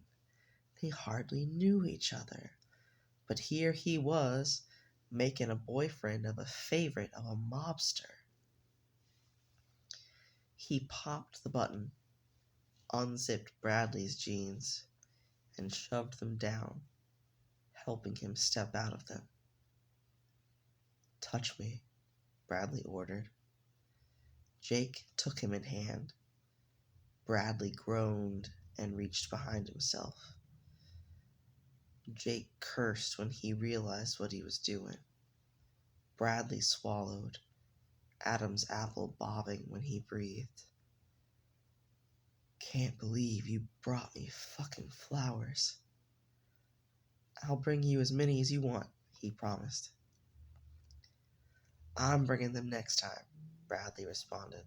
I'll bring you an entire botanical garden if that's what you want. Careful, Bradshaw. Jake tucked their foreheads together, slowing his hand over his hard length, long and just as perfect as he remembered it. Might think you're serious. Good. It didn't take long for Bradley to open himself up. Jake cupped his cheek and kissed him the whole time, while his other hand pumped at a brutally slow pace. Finally, Bradley nodded and wrapped a leg around Jake's hips. Jake pushed him up against the door, spit on his hand to help ease it, and slid in. Bradley gasped against his lips. Jake kissed him through it, using every bit of willpower he could find to keep from immediately slamming into that perfect heat. He felt insane with it, in a way he hadn't thought himself capable of. Bradley was so unbelievably tight around him, tight enough that Jake let himself believe he was it for Bradley, that he was the only one who got him like this, with splotchy cheeks, grunted gasps, sloppy kisses, and a leg tight around his back. Maybe he was the only one that mattered. Jake pushed in deeper and caught Bradley's lips for another kiss. His body moved against the wall with each thrust. At a particularly hard, deep one, he moaned and slammed a hand against the window, tearing at the blinds. Jake was glad Bradley had cleared the shop because there was no denying what was happening in that room, though a small part of him wished someone was there to see, to know. Bradley gently pulled his head back by a handful of hair. Say you're mine. That is hot as fuck, oh my god. And Jake knew it then, that Bradley felt it too. That same soul-deep desire to claim. To know even if no one else did. Jake held eye contact as he laced their fingers together against the wall. Fuck, you know I am. He nosed at the skin under his ear and murmured, I want this. Want you. Should have known you'd be a romantic, Bradley breathed. He kissed the hinge of his jaw, delighting in the tiny hitched breath that followed. You deserve romancing, darling. Fuck. Jake. It only took 2 more thrusts before Bradley came between them, eyes closing as his face went beautifully lax. He squeezed around him, impossibly tight, and Jake pumped in twice more before he buried deep and came, groaning into Bradley's neck. They stood like that for a long while, panting, with the background noise of the air conditioner. Once they came down, he gently lowered Bradley to the ground and found some napkins to clean up. Their shirts were lost causes, something Bradley didn't seem too bothered about based on the pleased smirk on his face. Don't know why you're laughing, Jake drawled with an attempt at a glare as they sat on the floor, neither quite ready to part ways. This little tryst of ours is going to get us both killed. Bradley's smug smile. Nope, that says grin. Bradley's smug grin only grew. You brought me flowers. Yeah, He paused and decided, fuck it. You deserve better. The grin turned to a smirk as Bradley crawled over to straddle Jake's lap. Jake's hands went to his hips immediately, and Bradley traced a hand over his hips. No, over his lips. Oh my god. It's cute that you want to save me, my beautiful, strong, brilliant agent. I want you, Jake admitted. For real. You have me. Bradley kissed his nose, his eyelids, then his mouth. He rubbed his thumbs over Jake's cheeks as he pulled back. Unfortunately, we both have to get back to it. Duty calls. Jake sighed, head banging against the desk. You don't happen to know where I can find the dagger's leader, do you? Would make my job a whole lot easier. Don't think you need my help. Bradley kissed him again before standing and helping him up. You found sliders all on your own. None of the feds have ever come close. But there you were.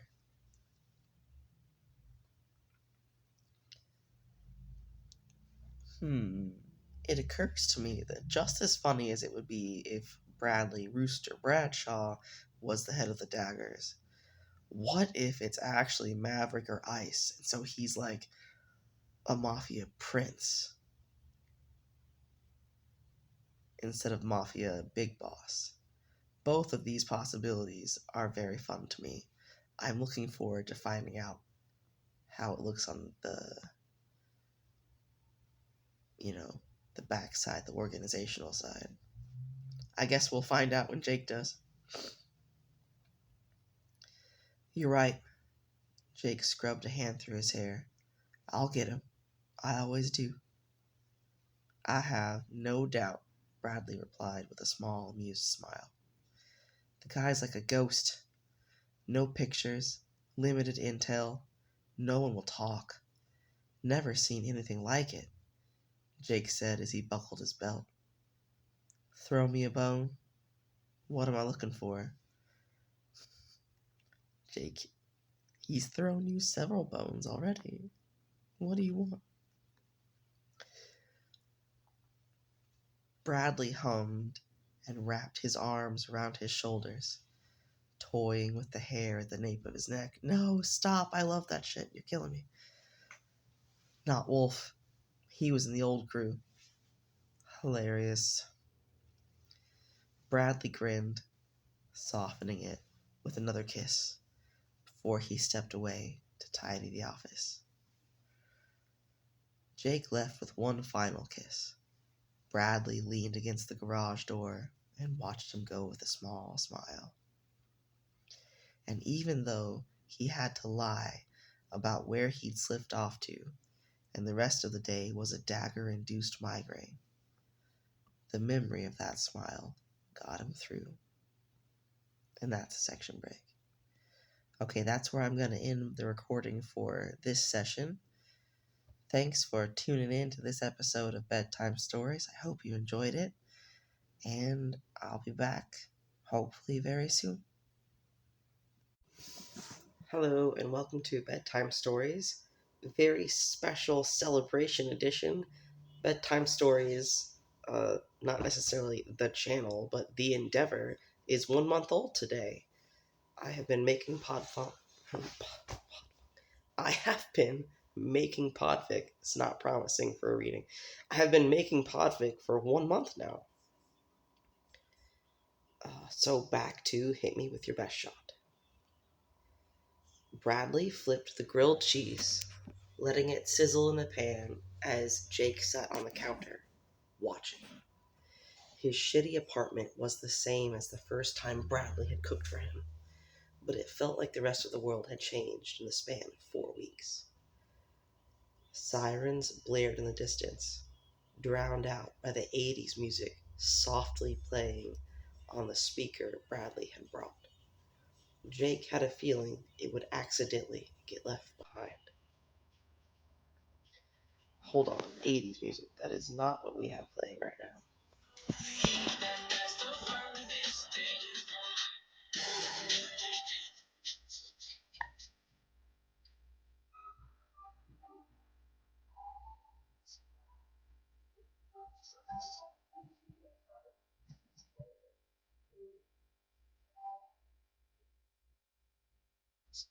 Welcome to the hits of the 80s by YouTube Music.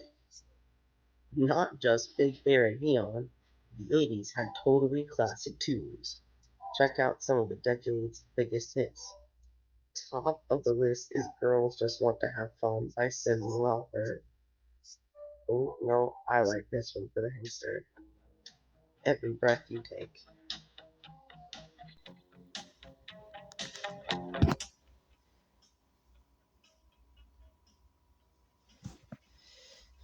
The exhaustion from the day had subsided ever since the knock on his door and the smile that had greeted him when he'd opened it. It was the first night they'd been able to spend together since the shop, 3 long days ago, and as much as he enjoyed their texts, it was nothing compared to this moment, sitting in the shittiest kitchen he'd ever temporarily owned. He'd thought it would be weird, but it wasn't. It was just easy in a way he'd never experienced. Honestly, he hadn't thought it could be like this. It was damn ironic he felt the most normal in the most unnormal relationship he'd ever been in. Can't believe I offered dinner, and this is what you wanted, Bradley said. I'm a man of simple pleasure. Bradley snorted. He set the spatula down in favor of crowding between Jake's legs. We both know there's nothing simple about your pleasures. Maybe they only seem complicated on the surface. That's so. He nodded, pulling Bradley in closer with his legs. Seems pretty simple from where I sit. Got a job from hell that I love, and everything else I need right here. Jake Seresin, secret romantic. Says the man making me dinner. Bradley's lips curled as he leaned in. He brushed their noses together, breath hot over Jake's lips when he spoke. Sweetheart, if you'd let me, I'd do so much more for you. Pot, meat, kettle. Guess we're at an impasse. Jake hummed in agreement. They shared a few kisses before Bradley had to pull away to get the sandwiches, and Jake hopped off the counter. Stay for a movie? Bradley glanced at his Rolex, the bane of Jake's entire existence, and for a brief moment, he was sure the answer would be no. How bad's your movie taste? Guess you'll just have to find out. Oops, I forgot to say. Jake smirked and teased. Guess you'll just have to find out. When he woke in the morning to soft snores against the back of his neck, he couldn't find a reason to work on a Saturday for once. He closed his eyes and let the warmth curled around him drag him back to sleep. And that's a section break. That is such a soft moment. Oh my god. Jake twirled his glass on the bar top, watching the untouched amber liquid swirl. Strobe lights covered the dark floor, moving in sync with electronic dance music. Alright. Okay, we gotta change up the soundtrack, yo. We're looking for some EDM.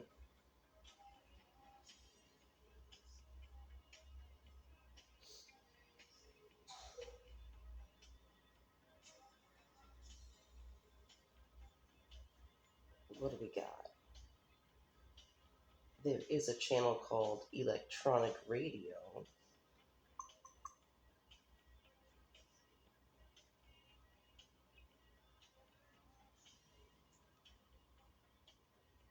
Oh, like my favorite EDM song ever.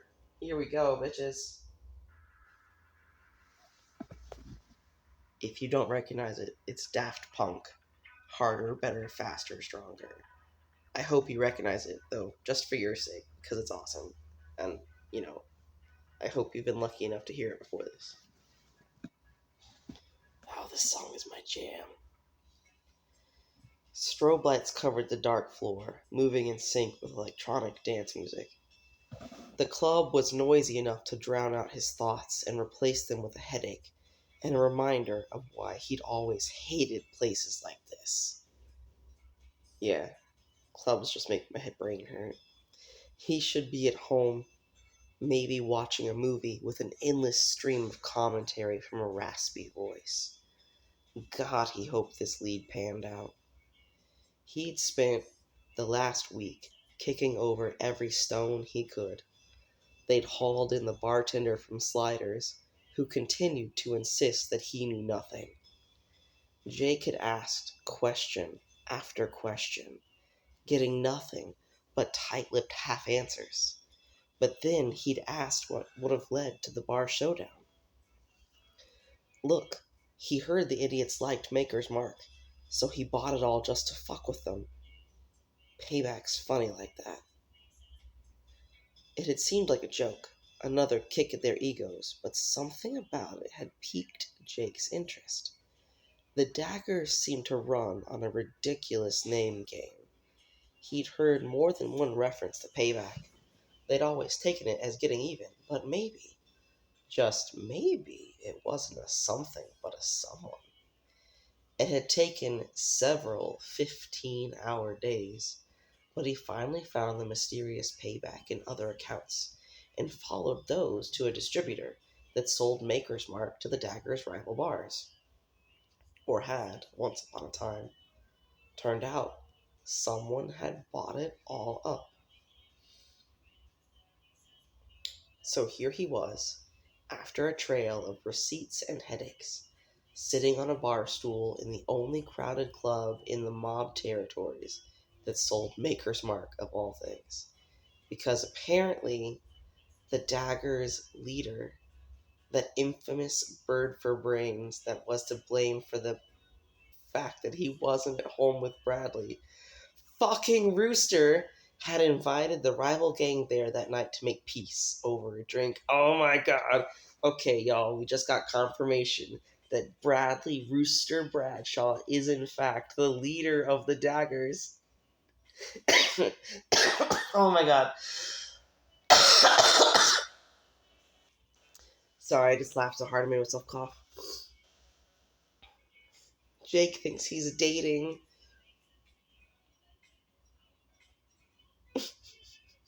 Jake thinks he's dating some high-ranked mobster mall, and he's actually dating the head of the Dagger Squad.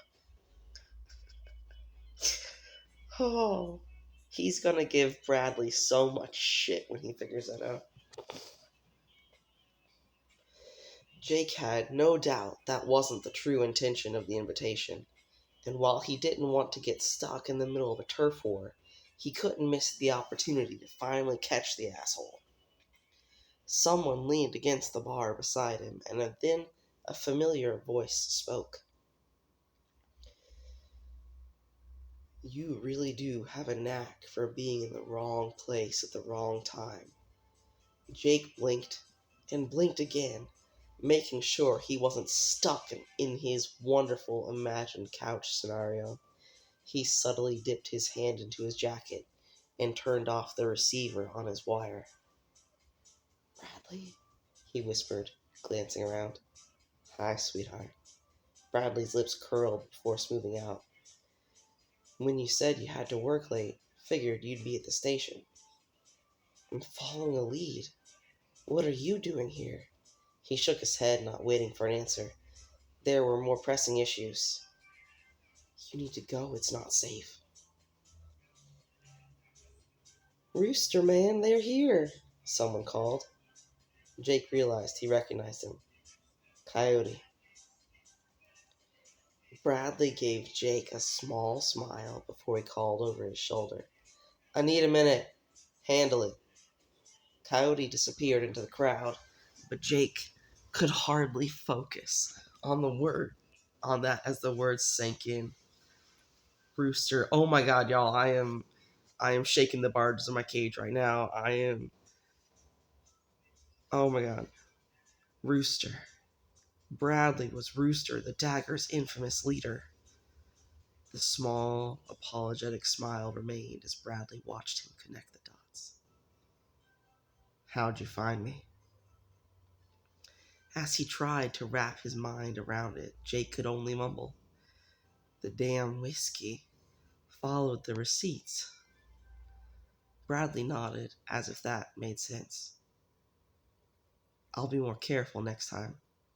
Now, I need you to hand me your phone, baby. Oh my god, y'all, we're only halfway through this fic. There's so much more time for them to get up to some truly unhinged things. I'm so excited. I'm literally kicking my feet. Oh my god. Jake glanced around, debating his options, but quickly realized they were surrounded by what he guessed were Bradley's people. A dozen or so men and women stood around them, backs facing them, stances casual. But to the trained eye, the earpieces and alert gazes were impossible to miss. Did I remember to bring my water in here? Yes, I did. Fuck yeah. Jake glared at him, pulled his phone from the pocket inside his jacket, and slid it over.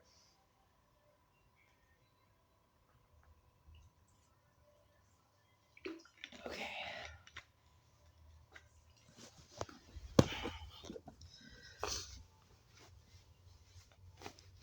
Bradley turned it off and pocketed it, then nodded toward him. I'm assuming you turned off your wire already? He nodded once. Bradley leaned in. Jake tried to ignore the familiar smell of his cologne and the traitorous way it still made butterflies flutter in his stomach. Bradley slid his hands under his shirt and pulled the wire off and out. He twisted the cord in his hands with a little grin. Sorry about this, sweetheart, but I need you out of here, and it's easier if you're asleep. Can't have you using that big old brain to connect any more dots. What? Jake couldn't get the rest of the question out before there was a pinch to his neck, and Bradley faded to black. Holy shit, Bradley just Vulcan nerve pinched him. Oh my god. And that's a section break. Oh my god, I'm so excited. I can't. Oh my god, I'm just like rolling on my bed, kicking my feet. The room spun as Jake blinked. Soft fabric surrounded his sore body, but it did nothing to alleviate his pounding head. Oh, okay. We're not in the club anymore. I gotta switch the songs. What's the vibe? What's the vibe for my secret boyfriend is a mob boss? This song is called Only One. That actually seems pretty appropriate. Oh, damn. Why is the cough coming up for me right now? I'm trying to read.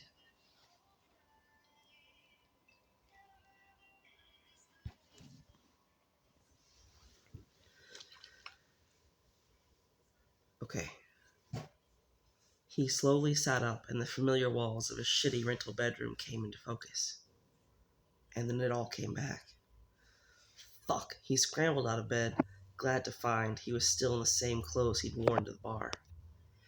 Being drugged by his boyfriend, who was secretly the crime lord of LA and dragged home, was humiliating enough.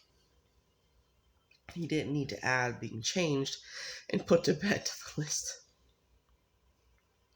He patted his jacket to ensure he still had his keys and reached for his phone before he remembered Bradley had taken it.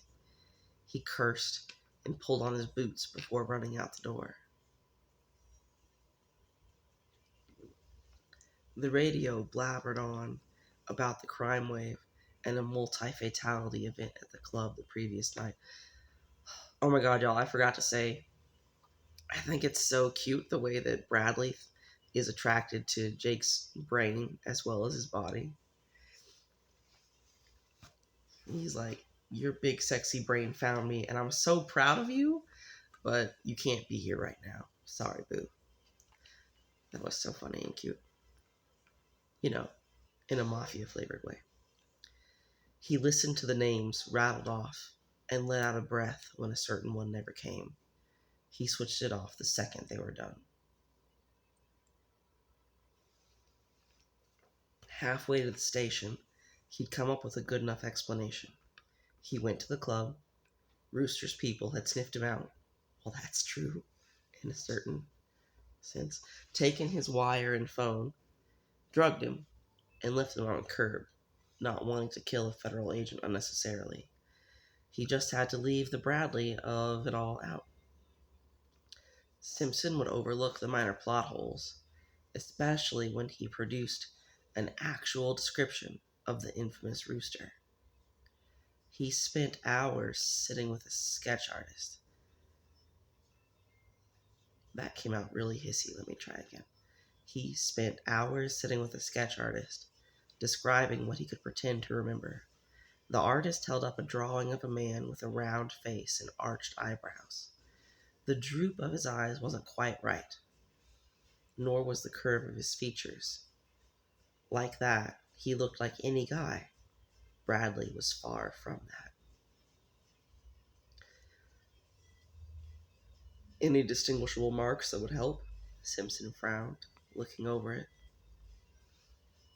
Scars on his chin, neck, cheek. They glinted in the light, but only when hit at a certain angle. Eyes that were slow and soft, like a sad beagle, but in a cute way that could be oddly sexy, too. A stupid smirk that sent a shiver down his spine. An even stupider mustache that he fucking loved running his hands over. A fact Bradley clearly knew based on the accumulating dark scruff joining it. No, nothing, Jake responded. And all he felt was rage. That's a section break. Ooh, their next interaction is going to be so intense. Jake wasn't surprised when he stopped at the shop. Hold on, back up. Who is Jake raging at? Like, Bradley, or the situation, or like a combination of things? I'm interested to find out. Jake wasn't surprised when he stopped at the shop and found it empty. No trace of a business recently running beyond the Bradshaw sign standing proud and tall.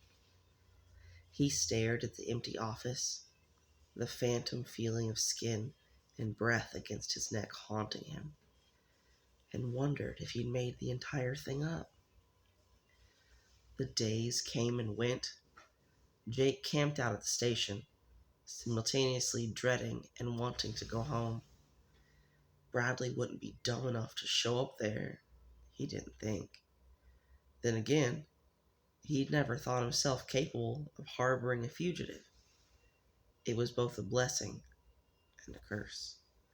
He pushed away the ridiculous voice in his head that whispered thoughts of pathetic longing for the dick.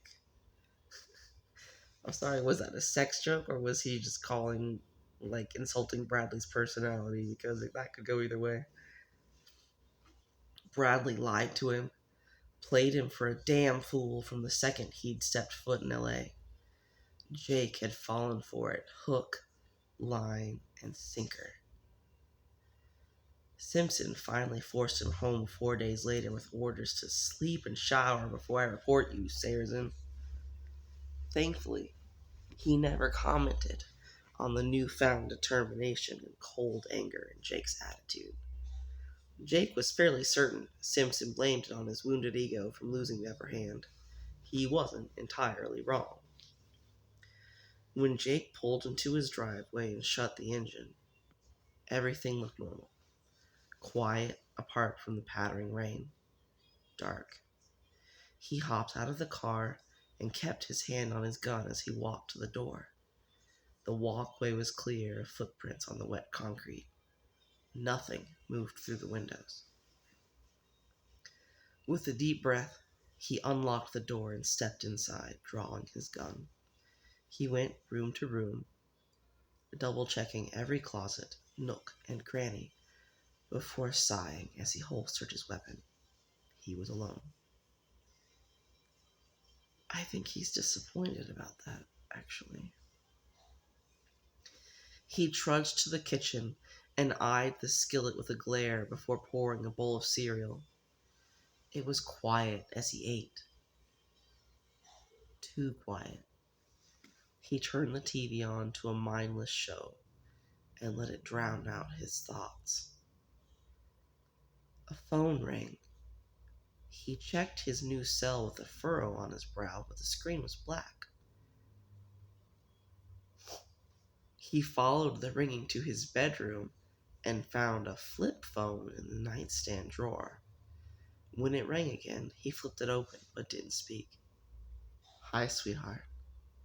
Jake's hand clenched around the phone. He gritted. "Sorry, don't know who this is." "I know you're mad." "Mad? Why would I be mad?"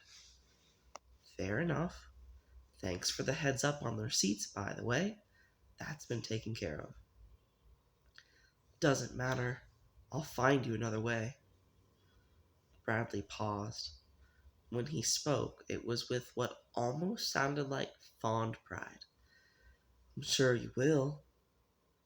"You won't be laughing when you're behind bars," Jake hissed. No, I'm sure I wouldn't be. But we both know that's not gonna happen." "Like hell it ain't." "Tell me, why am I not there yet?" There was a shuffle in the background, paper moving. "You know, I'm looking at this wanted poster, by the way. The likeness is uncanny." Jake scowled at the humor clear in his voice. So damn knowing. "Shitty sketch artist. I'll get a better one next time." "Sure," Bradley hummed. "Or you could just admit you'd be miserable without me, baby. You need this, us, as much as I do." "I don't need shit from you except a prison sentence. I'm going to find you. P.S. I have decided the angrier Jake is, the more southern his accent will get. I don't know if I'm actually doing Texas. I've never been there, but I did grow up in South Carolina and Georgia, so that's the southern that I'm playing into. I hope it adds to the experience." "Looking forward to it, sweetheart," Bradley answered, voice still far too bright. "I'm not your sweetheart," he snarled. "You lied to me about everything. Must have been so damn funny watching me run around looking for you like a fucking idiot." "You're not an idiot," Bradley snapped, finally dropping the humor. "That's why I had to lie to you. Shit, baby, you're the first person who's ever given me a real challenge." Jake tried to ignore the traitorous flutter in his stomach at the pride in Bradley's voice. He mocked. "Oh yeah? Is that why you had to fuck up my car and then fuck me the night we met?" There was another pause. Jake grinned, knowing he'd thrown Bradley off again. "Okay, the car thing was me, I'll admit. I wanted to see what I was dealing with, but I didn't plan the rest of it." "You were totally going to kill me." "I wasn't going to kill you," Bradley answered. He could practically hear the dramatic eye roll. He paused, then added, "Probably." Bradley sighed. There was more shuffling, like he was moving around and getting comfortable.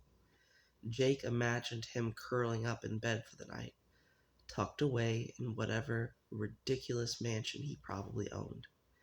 And here they'd spent all the time at his shitty-ass apartment. He seethed. "Jake, honey, what exactly are you mad about right now? Are you mad that Bradley didn't take you home and make you his sugar baby? Is that what you're mad about right now?" A little bit of wounded ego, a little bit of why were we here? Bradley continued. "How the hell was I supposed to know the brilliant FBI agent they were sending in would turn out to be you? Can you blame me?" "Yes, I'm literally blaming you right now. This is me blaming you, you asshole." "You're the one that invited me inside," Bradley pointed out in a too knowing tone. "You acted like you were being taken advantage of by the daggers." "Did I, sweetheart? Or did you just assume?" Jake opened his mouth and closed it. Bradley had, well, fuck. He thought through every memory and closed his eyes as it sunk in. Bradley had never actually claimed anything. Jake had just seen what he'd wanted to. Like I said, it was sweet, Bradley continued. I meant every word I said to you. Never lied about any of it. Jake's heart pounded in his chest. He shook his head and sat on the bed. Bullshit. Bradley. And fuck, was his name even Bradley? Probably not. Chuckled, and even through the fuzzy line, it made warmth pull in his core. Always so stubborn. Fucking love that about you. Shut up. Bradley ignored him. I hated having to close my mom and dad's old shop, but I knew you wouldn't drop it, not yet. Not ever. Bradley hummed, unbothered. When the day comes, you won't be able to do it. I ain't running into the sunrise with you like Bonnie and Clyde. You're a criminal. You love me. His tone was so sure. Jake shook his head wildly, gripping the sheets in his hand. You wish. I love you. I'd fucking kill for you. How many people can say that? Bradley's voice was as confident as ever, that tiny spark of anger dancing in it. You know it, honey. Deep down, I'm it for you. No lees of the world will ever be enough. His blood sizzled, fucking burned. It threatened to consume him. Jake squeezed the phone in his hand and said, as unbothered as he could muster, We'll see about that, darling. I'll see you soon. Looking forward to it. And that's a section break. Holy shit, y'all. And that was them just on the phone. Damn, what's it gonna be like when they see each other in person again?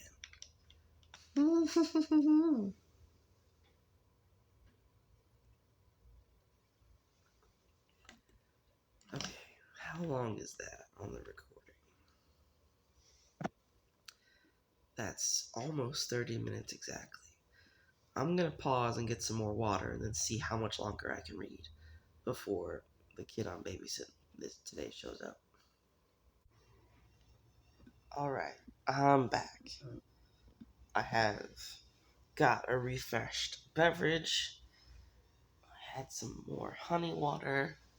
I put on my goddamn reading glasses because my eyes were getting tired and I was getting a headache. I hate them. They make me feel so old.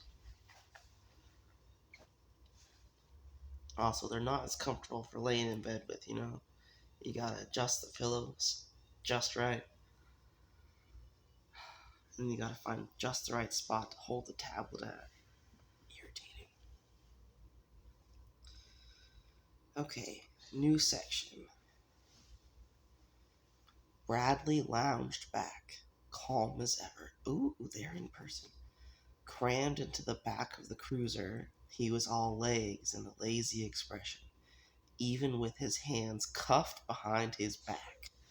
In the past month, Jake had pictured what he'd look like against that black leather more times than he could count, but finally seeing it didn't make a spark light like he thought it would. In what way are you imagining a spark, Jake?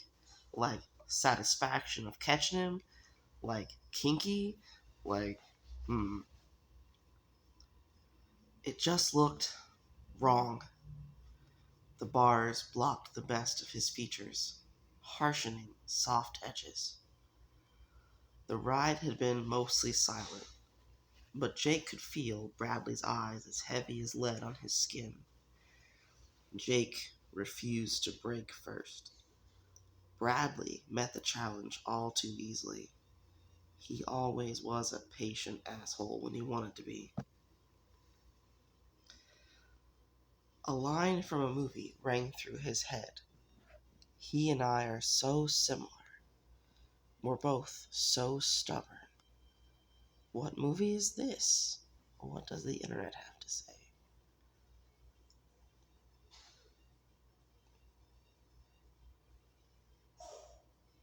Oh, how did I miss out on this?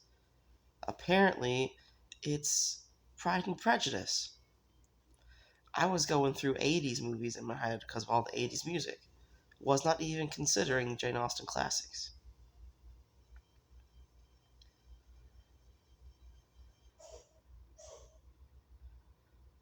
Alright then.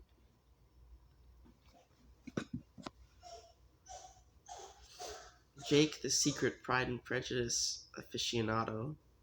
Love it.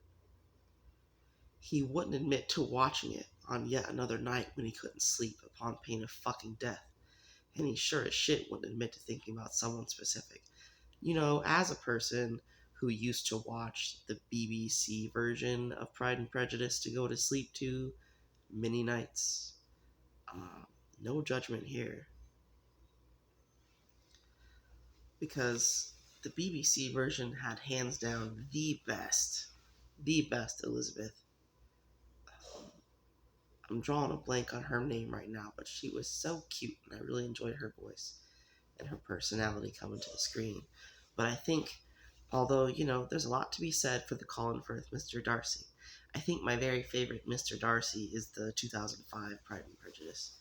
Um, what was his name? Something McFadden? Anyway, that's not important.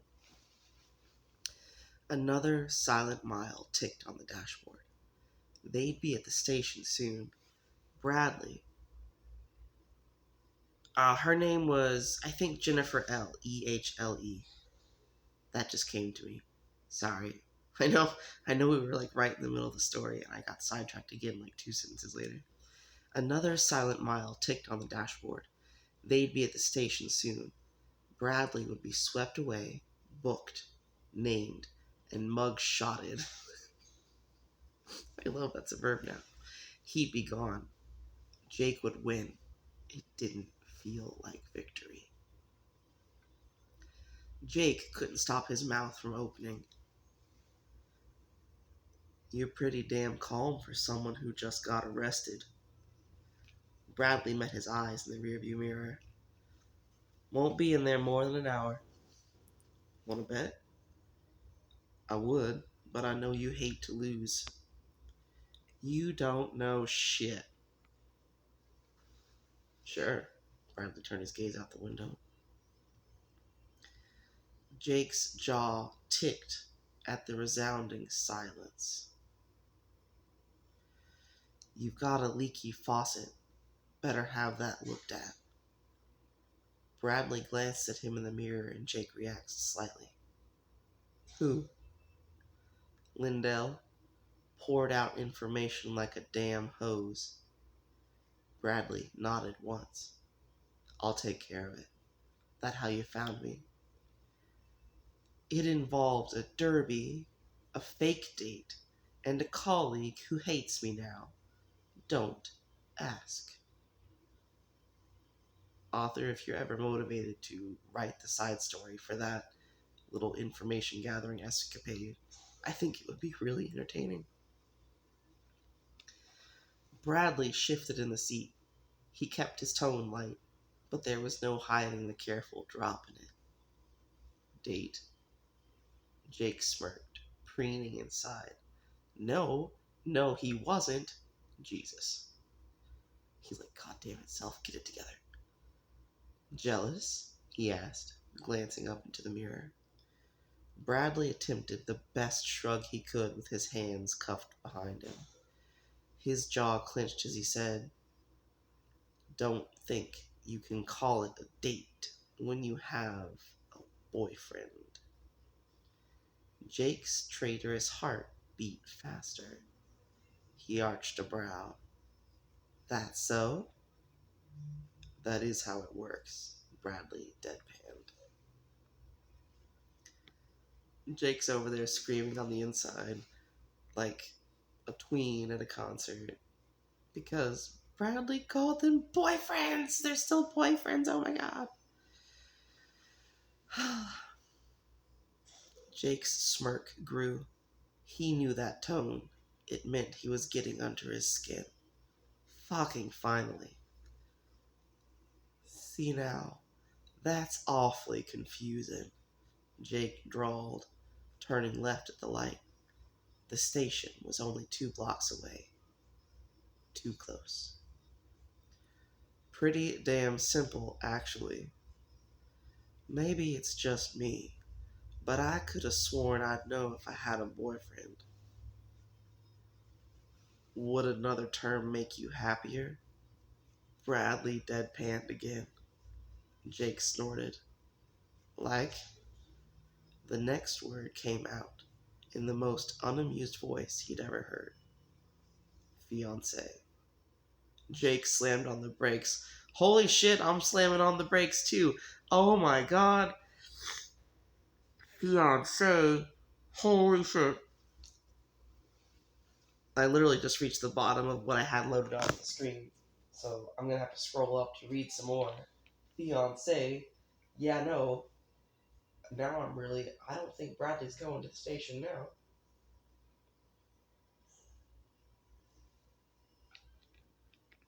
Or if he does, Iceman's gonna come bail out. Bradley lurched forward, muttering a disgruntled, dramatic "ow" as Jake swerved into a parking garage a block from the station. The lower level was empty, as it always was. He parked in a far corner, turned around and hissed. If that was your proposal, you're never going to see that station alive. Is that a yes? Bradley asked, raising his brows in nonchalance. The asshole.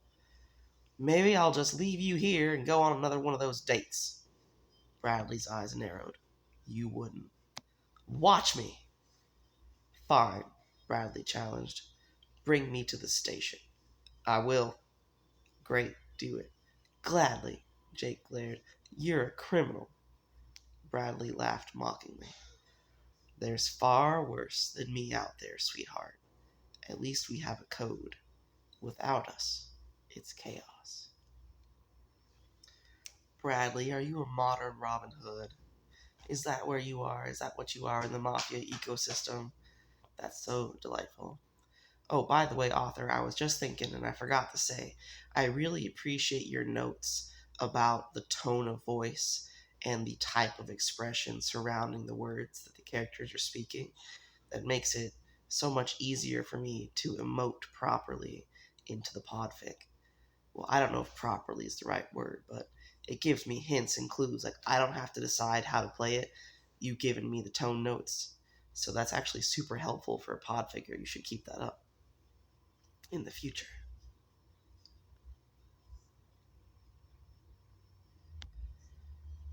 Without us, it's chaos. Bradley, Jake deadpanned. You're the head of the fucking mafia. Organized crime family, Bradley corrected with a huff. Stop acting like we don't benefit from each other. All the people we take out are on your wanted list. We help keep it nice and tidy, away from the good, God-fearing folks the DA needs to vote for him. The only reason the feds give a shit is because they want our money. They don't care that we use it to put the neighborhood kids through school, or that we know each other's grandparents and great-grandparents going back longer than they've got record books. They just want their cake and to eat it too. Maybe, Bradley questioned. Jake shrugged. The suits do what the suits do. That don't confront me. They point me at a target. I get it. That's it.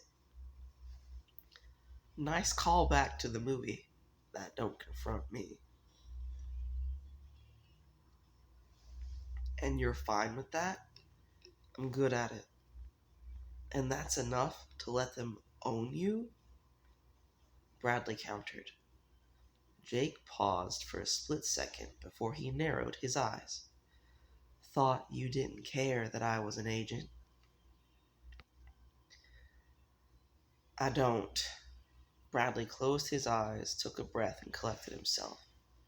When he opened his eyes again, the anger had dimmed, replaced by a look that made Jake weary. Too honest and real. But you deserve better. And just like that, he was a fool back in a shop office. They weren't those same people. They weren't. But the look on Bradley's face was just as devoted. Maybe even more so. I am the job. Bradley smiled. Soft, sad, and far too sweet. The traitorous butterflies returned. Sweetheart, full offense. Your job is the least interesting thing about you. A crack fractured along his wall of certainty. He pushed the ridiculous feeling away and rolled his eyes. Offense taken. Bradley grinned and leaned back in his seat. Just saying, the Bureau's wasting your talent. They wouldn't recognize a good thing if it bit 'em in the ass. Jake raised a brow. And you would? Is that another sex joke? Because it felt like another sex joke. I don't care about red tape. Bradley winked, and Jake couldn't help but shake his head with a little grin. And unlike the Bureau, I'm loyal and willing to commit. If you pull out another half-assed proposal right now, I swear to God, I will personally drive to your lawyer's house and flatten all his tires. I don't doubt it. Bradley only grinned wider.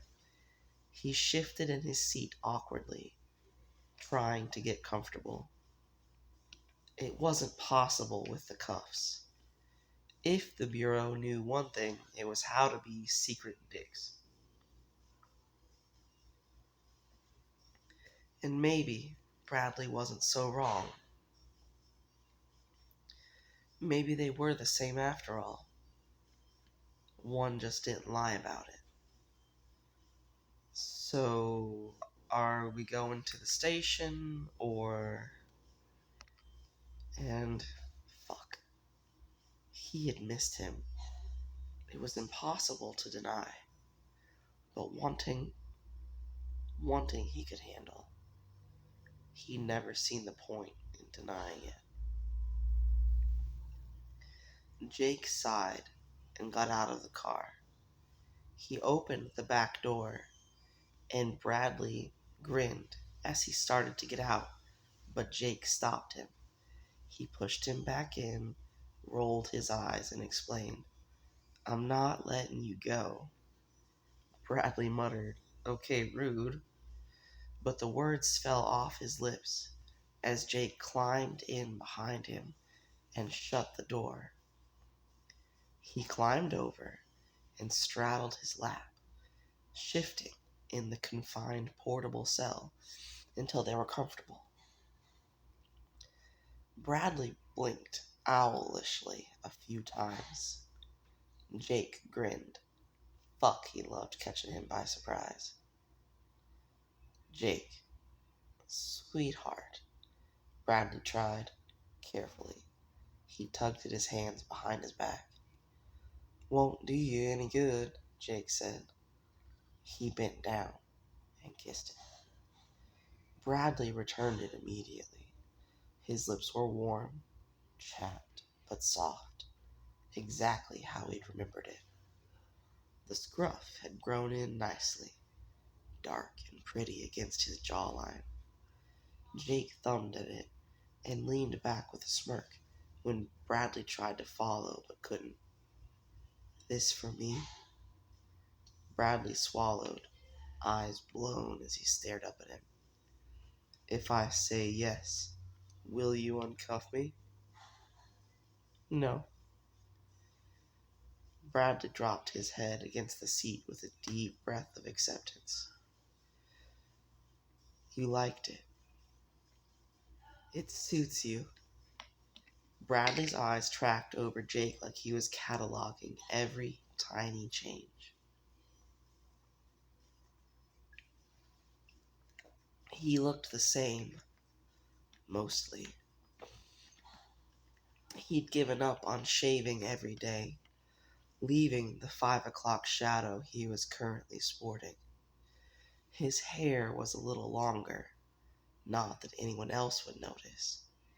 The dark eye bags were new and fucking impossible to get rid of. I like the hair. Going to keep growing it? Jake licked his lips to stop from smiling. Wouldn't you like to know? The corner of Bradley's mouth twitched. You look good, Seresin. Well, Bradshaw, I am good. I'm very good. Jake reached for Bradley's jeans and unbuckled his belt. Some might say I'm too good to be true. That's like my favorite line from the movie. Bradley's eyes dropped to his hands. The careful wobble was back when he said, Jake. Not now. Busy. He succeeded in undoing his belt and yanked it off, tossing it to the floor. Nothing worse than metal getting in the way of some solid work. Jake. Bradley. Jake accentuated the drawled word with a grind of his hips. Fuck, Bradley cursed, dropping his head back. He swallowed, Adam's apple bobbing and extending the scar on his throat. Jake fucking missed him. Jake looped his arms around Bradley's shoulders, resituating to get better leverage, and ground against him, building a quick, dirty rhythm. Bradley got hard impressively fast, a fact Jake smirked victoriously at. He alternated with slow, torturous drags against him, blood singing at every whimper, curse, and praise that spilled from Bradley's lips. Jake, Bradley panted, struggling hard against the cuffs. Sweetheart, please. You've got to let me touch you. Jake kissed him in time with another grind. Bradley's eyes almost rolled back in his head. He breathed against his lips. Nope. Think I like you like this. You're an asshole. Flattery will get you nowhere.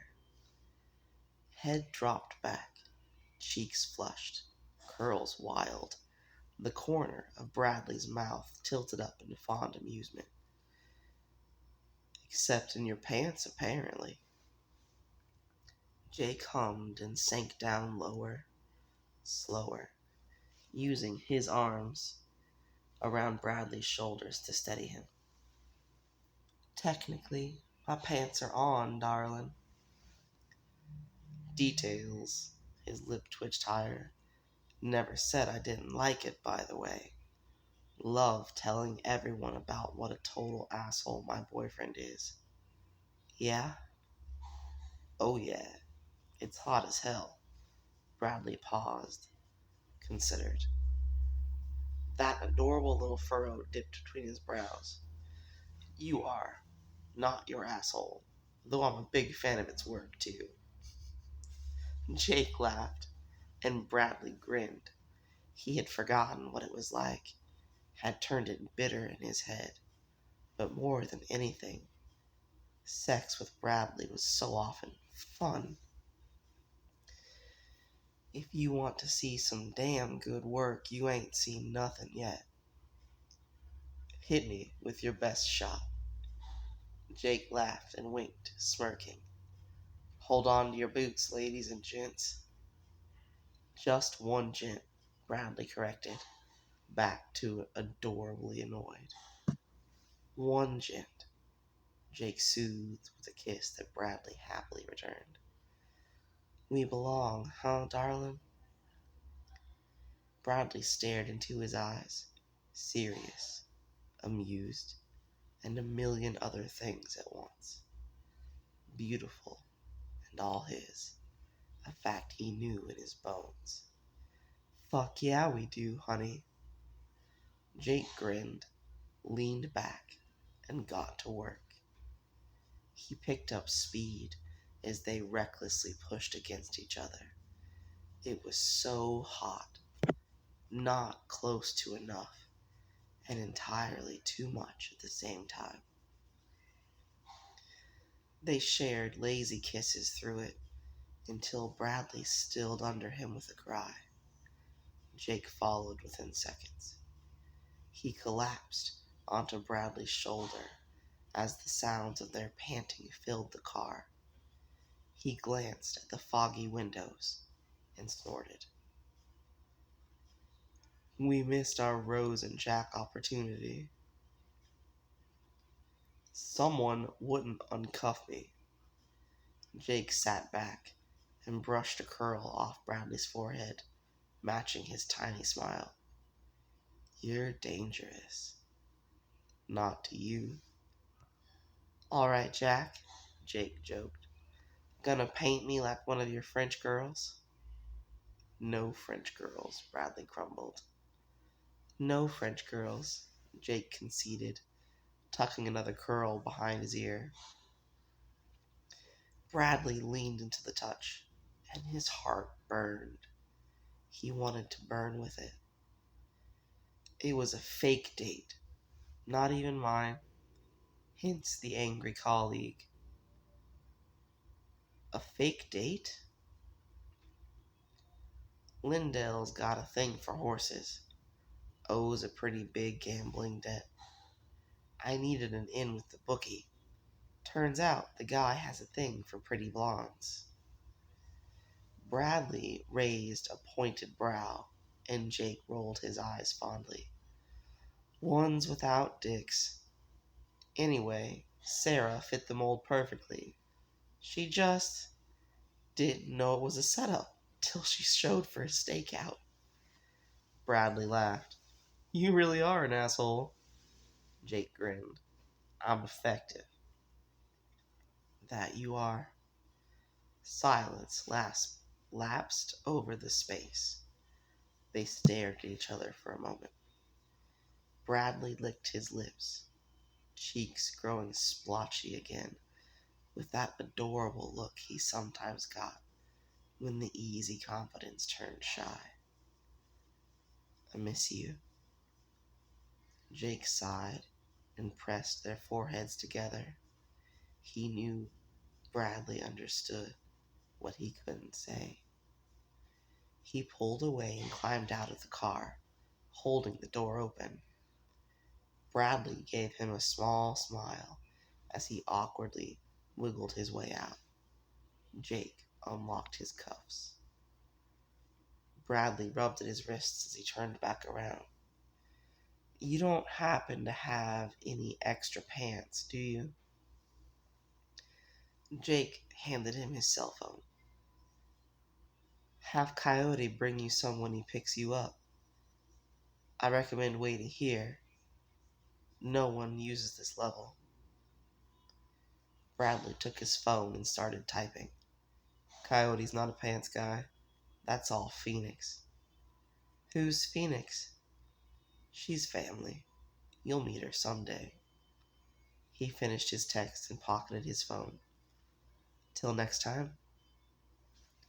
Jake's heart warmed at the easiness of both statements. The surety.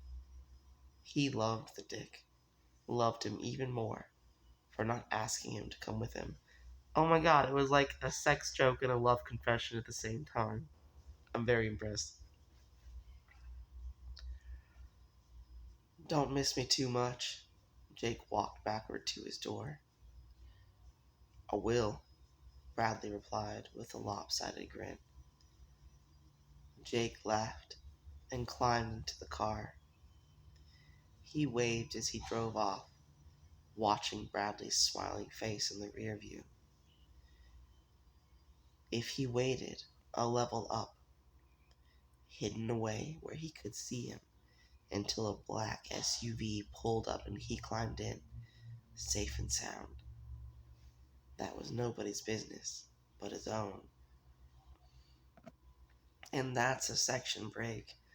Holy shit, my dudes. Ooh. Alright, I think I'm going to end the recording here for today's session. The kid I'm watching today is going to be here soon.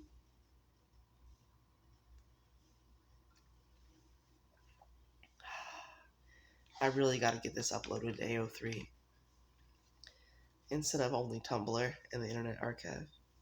They're just so much easier. AO3 is so much work compared to posting to Tumblr or just uploading something to the Internet Archive. Anyhow, let me know if the music in the background was distracting to you. I had to be charging my headphones for the sake of my sanity while I'm babysitting. And my roommate, my cryptid roommate, she don't come out of her room much, but she picked up the flu from the kid I'm babysitting, which is unfortunate. But she refuses to take any goddamn cough medicine and just sits in her room, dry hacking all day, and it's so fucking annoying. And I don't know if the mic is gonna pick it up or not. And I'm sorry if you had to listen to it the same way I did the whole damn time, because oh my god, I just want to smother her with a pillow and put us both out of our misery. End rant. Okay, thanks for listening to this episode of Bedtime Stories, and I hope to be back with another real soon. Hello, and welcome back to Bedtime Stories. This is going to be part 4 of Hit Me With Your Best Shot. Hoping to get it finished up today, but we'll see how it goes. When Jake came to, everything was fuzzy. The room, the murmured voices. His head fucking hurt. God, he really hated that drug Bradley always went with, almost as much as he hated the 2 weeks that had stood between the last time he'd seen him in a parking garage and now. His hands were tied behind him to a dining room chair, the rope heavy against his skin but non-painful. Some kind of material cushioned it, separating the rough scratch from his skin, and he bit back a smile at the ridiculous thoughtfulness. He tried to move his feet, but they were similarly tied to the chair's legs. He blinked a few times as he lifted his head, trying to get a sense of where the hell he was. The beige room wasn't familiar. A safe house, he guessed. Nor were the few people standing against the plain walls in some kind of living room. Apart from Coyote, who seemed to be fighting a losing battle between amusement and exasperation. Oh my god, the perfect song for the scene just came on. Hold on, let me see if I can get the volume adjusted right so y'all can hear it, but not like blow out your fucking eardrums, because that would be sad. It's Freak on a Leash by Korn.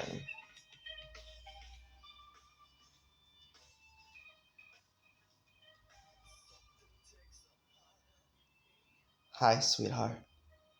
He knew that voice like the back of his hand. Bradley crouched in front of him, fond smile coming into focus. How's your head? His mouth was dry, but he forced the hoarse words out. Fuck you. Bradley's grin widened like the cat that got the canary. There he is. Bradley stood and turned to the room with a clap of his hands. All right, out. Set up patrol rotation as discussed. We'll be long gone before the feds pull their heads out of their asses and finally figure out something without Jake's help. So do not interrupt us. Sounds like Bradley's got plans for the day. The dozen or so daggers nodded and left, chatting quietly amongst themselves. Have fun, you weirdos, Coyote said with a wink, the last one out of the room.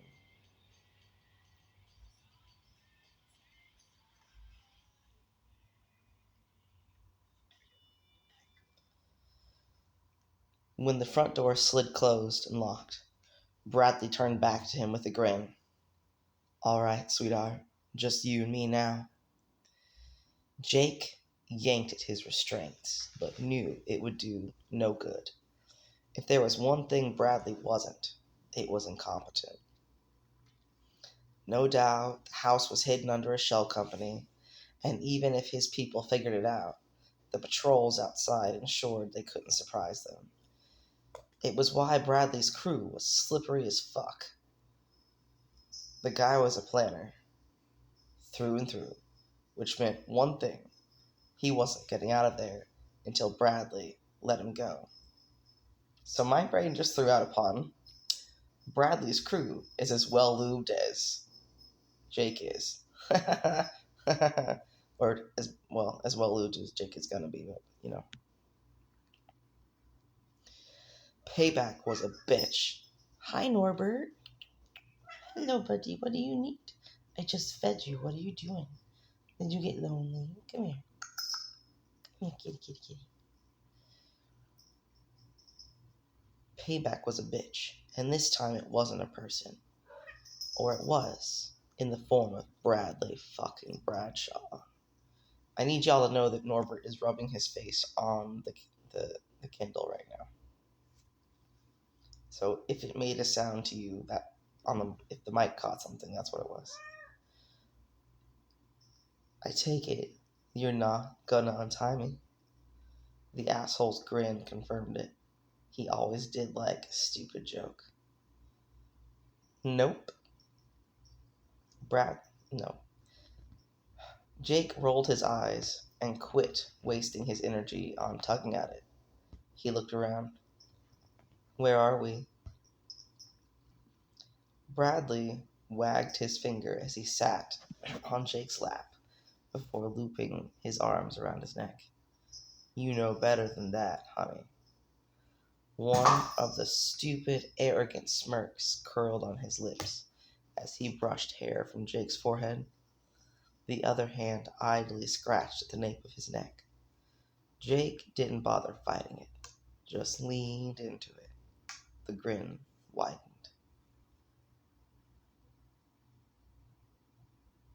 You were perfect as always. Knew you'd figure out the trail I left. Come running in full speed ahead. Fuck, baby, I missed you. Told you not to do too much of that. Told you I'd make no promises, Bradley responded. He knew the kiss was coming before it did. He let it happen for 2 seconds too long before he pulled his face away. All right, you've got me here. Show me what you've got. Romantic as always, Seresin. Bradley's smile grew wider, amused at their game. He sat back far enough to work open Jake's belt, followed by his button and zipper. Jake could only sit and watch with a faint glare, but its effectiveness was destroyed by his traitorous body. His cock sprung free, half hard already. Bradley stood and removed his pants before climbing back onto his lap.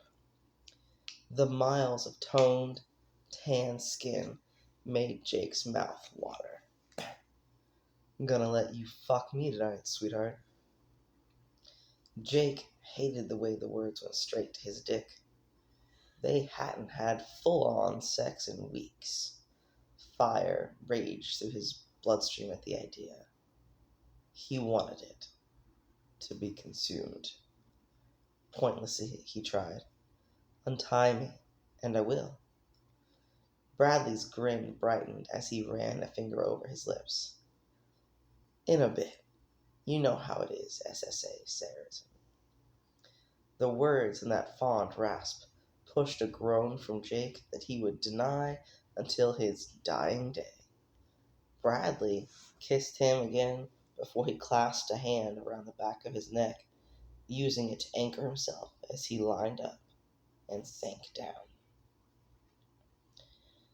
Jake dropped his head back at the tight heat. Bradley had clearly opened himself up in preparation. Oh no, let's go back to my joke. Bradley's crew is as well lubed as he is, and that's why they're so slippery. Okay. I'm sorry, that was terrible. Bradley had clearly opened himself up in preparation. The thought sent a shiver through his body.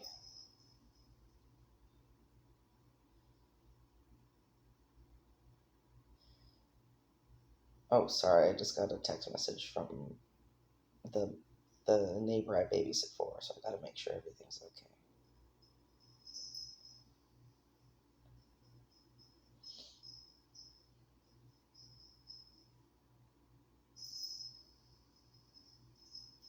Alright. The trail he'd followed to the deli, a cover property, had been one of Bradley's tougher challenges. The ass never made it easy for him, except when he lubes his ass up really well. I'm sorry, I'm stuck on that. I promise I'll get back into the sexy mood for the read really soon. He knew it was a trap, but he'd followed it anyway, desperate to win, to catch him. Bradley caught him first. The fucker had no doubt been carefully planning this night ever since he let him go in that parking garage, making sure every detail was perfect so they'd end up right here. Ooh, here's another good song. This is Blackpink, Shut Down.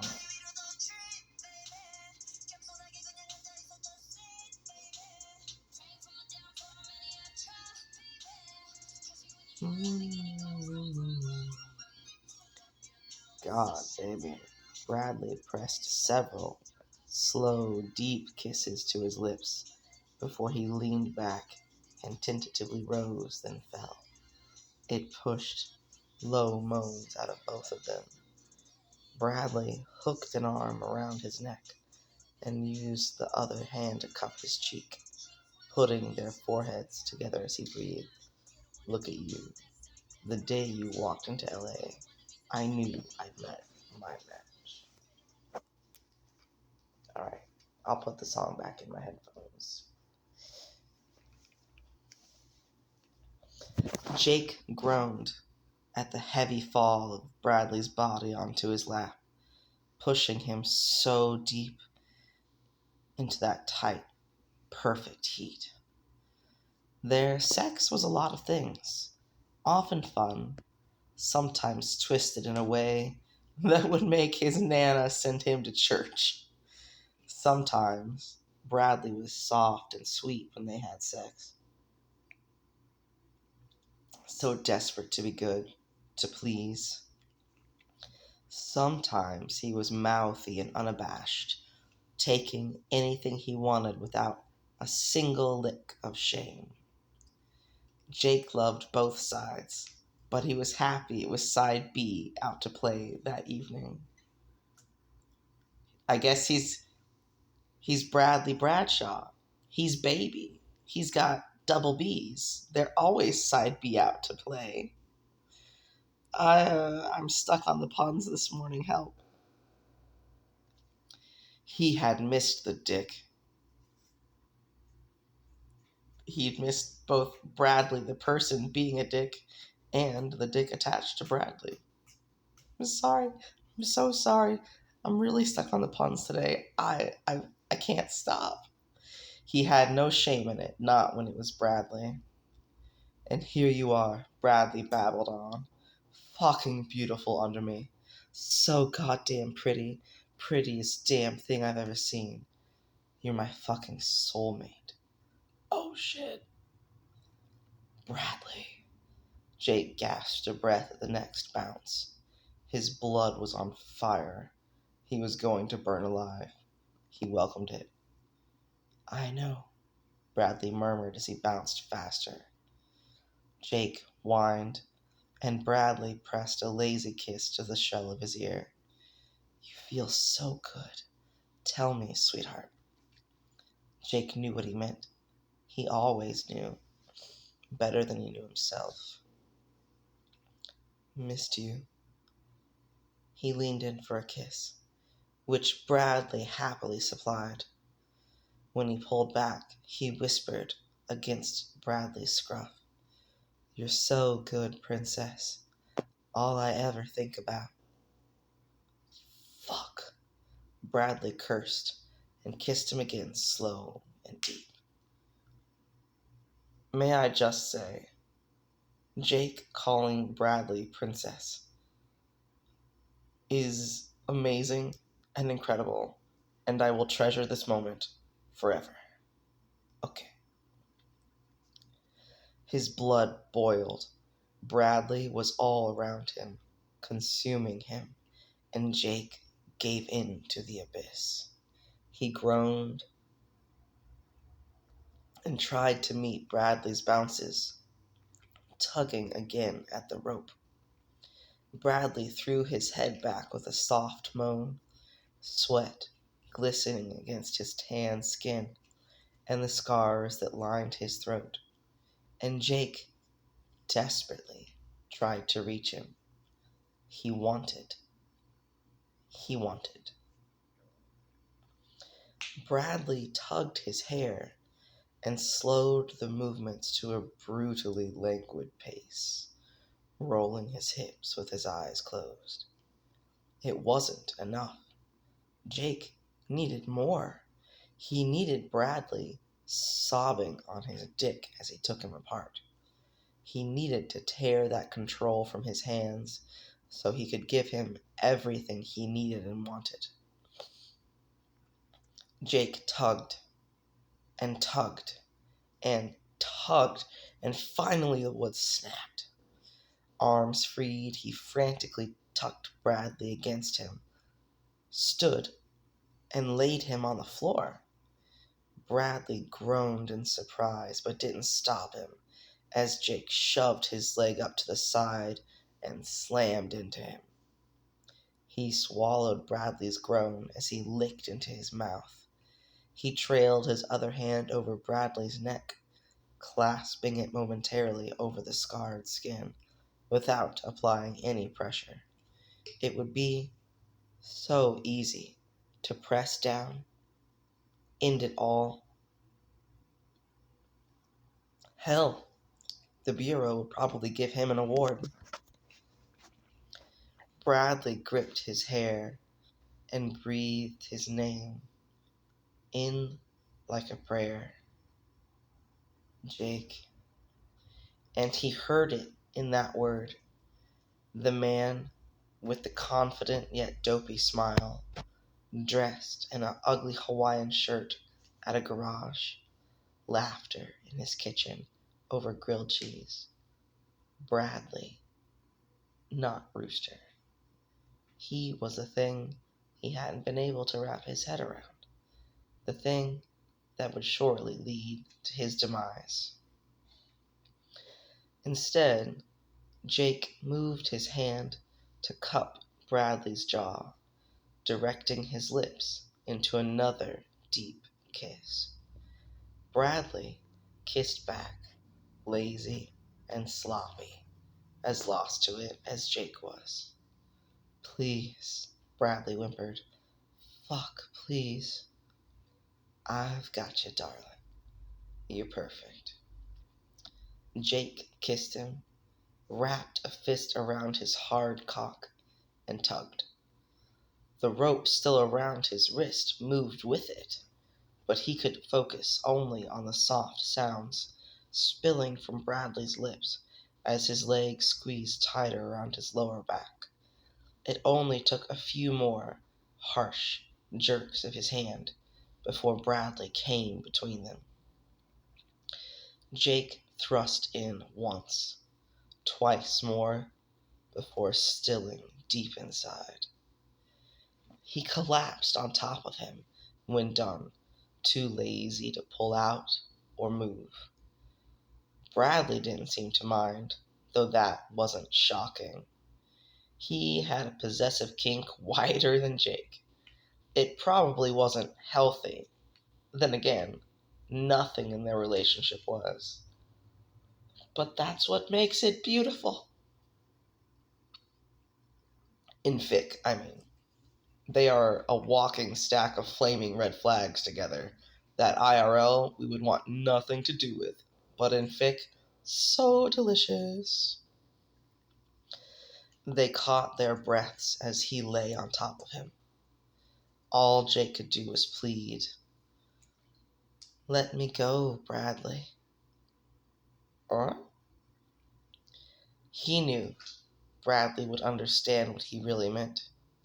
He trusted him to give the answer he needed. Oh, that's like Jake performatively saying, I'm not supposed to want this with my career and whatnot, but I do want it.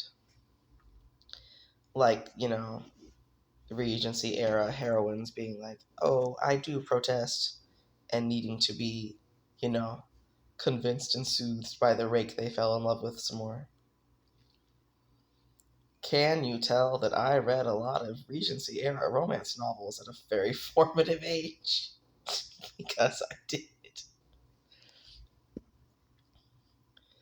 Bradley ran a hand through his hair and said, I can't.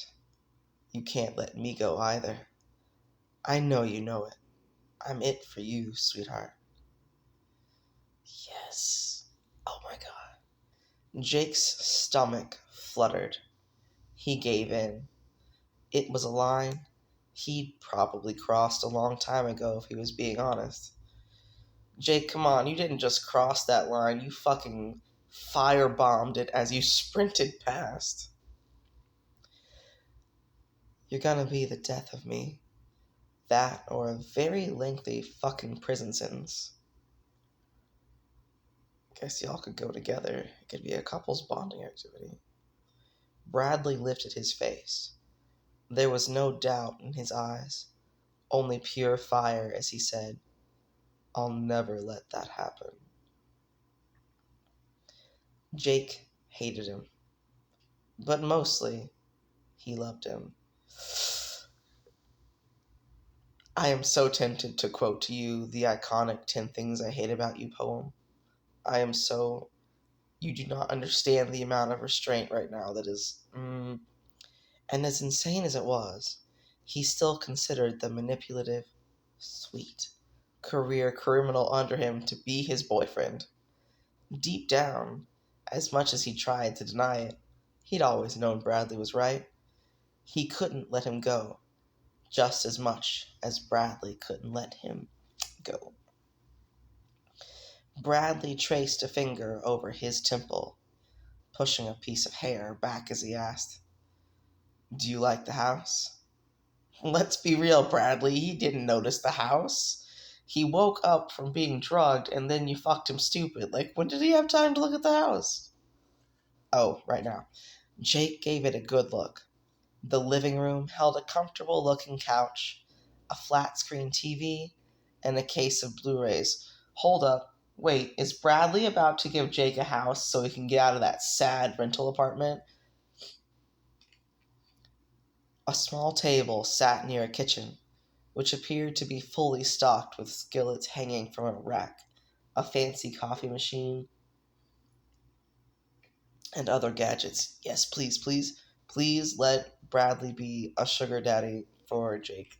Give him the nice place. Do it. A few books sat on the coffee table. He recognized the titles as ones he kept at his shitty rental. Bradley hadn't taken him to a random warehouse or safe house. It was a place meant for them. He wasn't sure he wanted to know how long he'd been putting it together. my god. Next place you can help me with, but I figured this would work for now. Jesus, Bradley, how many times do you plan on kidnapping me? Up to you, honey. Stop trying to arrest me, and I won't have to. Bradley kissed his temple. When he spoke again, his voice was far too chipper. What movie you feeling tonight? Jake groaned. Okay, so you don't know, but I paused at the end of that section break, and I had to go find it. I'm going to read you the poem from 10 Things I Hate About You, which, if you are not acquainted with, is my favorite Julia Stiles movie. And also, I think my favorite Heath Ledger movie, but you know. I hate the way you talk to me and the way you cut your hair. I hate the way you drive my car. I hate it when you stare. I hate your big dumb combat boots and the way you read my mind. I hate you so much it makes me sick and even makes me rhyme. I hate the way you're always right. I hate it when you lie. I hate it when you make me laugh. Even worse, when you make me cry. I hate it when you're not around and the fact that you didn't call.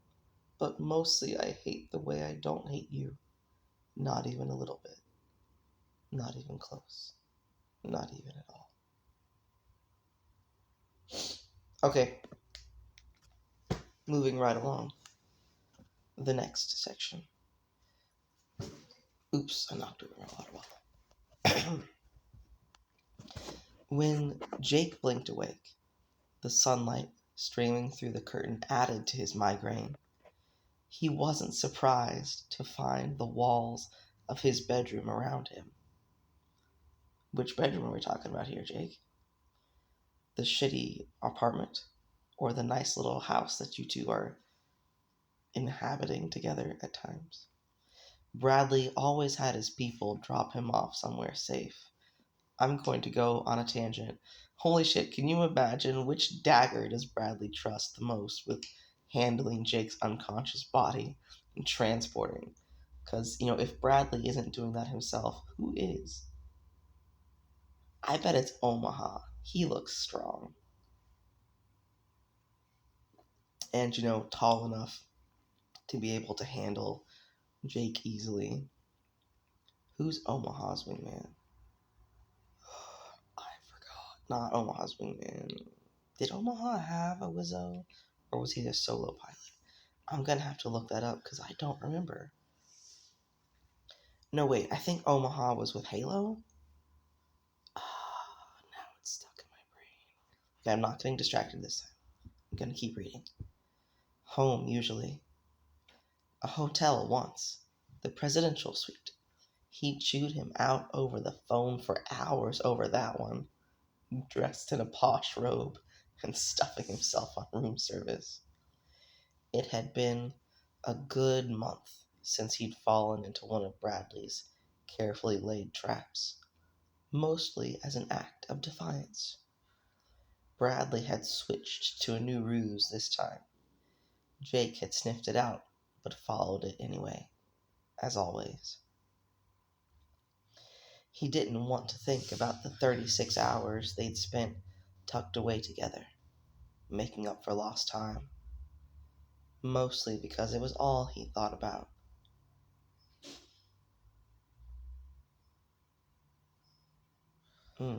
This is a character I have not voiced. How are we going to voice Fritz? Oh man, a familiar voice mused. Agent Avalone. Fritz sat at his bedside, feet kicked up on a chair. I had a bet on 2 days this time. Apologies. Next time I'll try to stay kidnapped longer. Jake gave him a withering glare that the man smiled at as he sat up and groaned, grabbing his head. Fuck, they went hard with the knockout this time. Piss off your bestie? He's not my bestie. He's just obsessed with you. Oh, oops, sounds like little buddy's waking up. I'm gonna pause. I might have to stop the recording here and save it, but I might be able to come back and read some more. We'll see. So, I'm back. I have got a tasty warm beverage. And as I was sitting down, the perfect Hangster song came on. You know the song from Top Gun Maverick, Hold My Hand, which, the straights argue is for Penny and Maverick. False. Hold My Hand is for Hangster.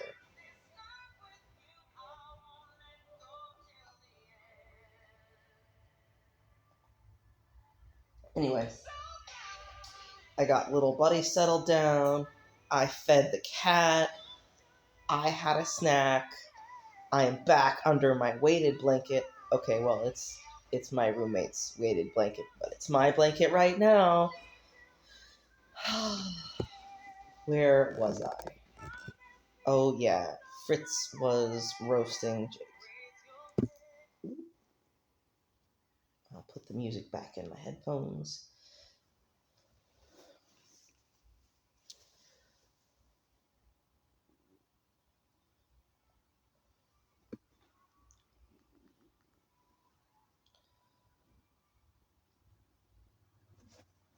Here we go. Jake threw him another glare as he reached for his water. There was no point arguing it. It was a well-known joke around the Bureau by then. Agent Seresin, favorite target of the infamous Rooster. After 5 kidnappings and multiple wrong place, wrong time situations, he'd miraculously escaped from unscathed. It was impossible to deny. He was just glad he'd been able to play it off as nothing more than a twisted cat and mouse game. A believable enough lie that everyone ran with. Is it that, Jake, or do they just ship it and they're letting you play that game?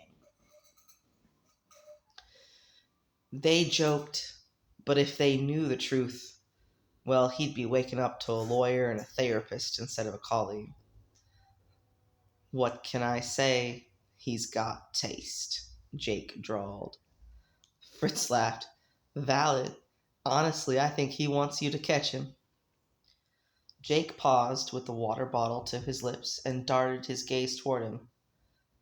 Why do you say that? Fritz gave him a look like he was a dumbass. Right, well, I'm alive. Run along and file your report, Jake said as he stood and stretched. He needed a shower, maybe 10, and a gallon of coffee. Maybe we should get you chipped. Let's see them find that tracker. I'm not a dog, Jake snapped.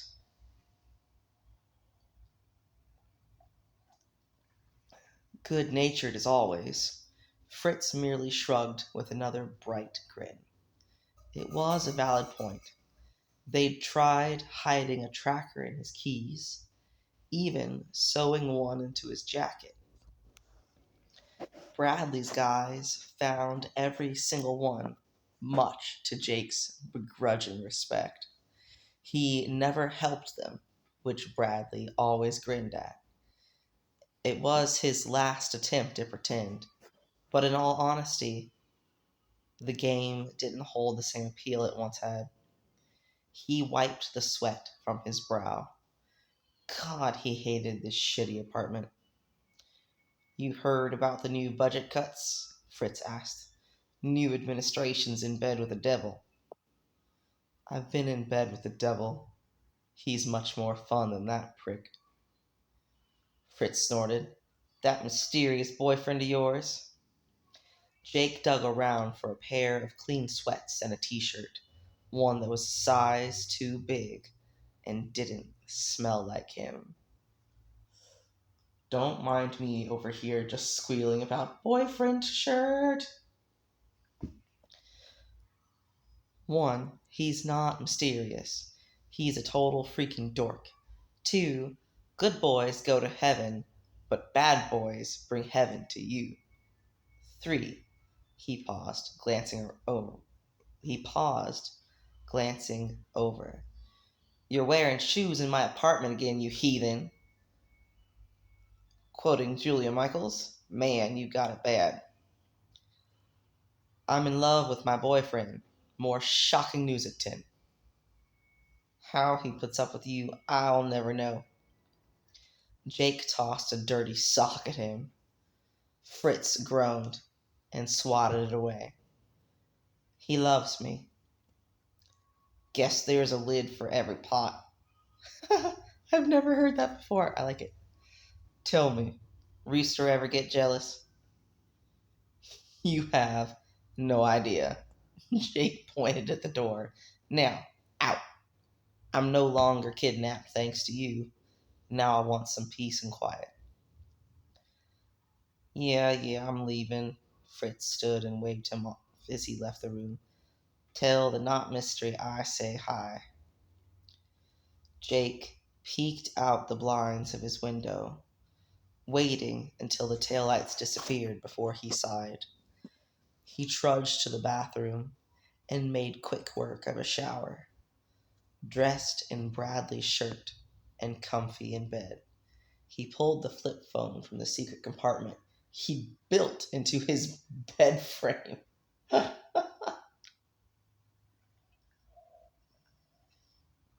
Bradley picked up after one ring.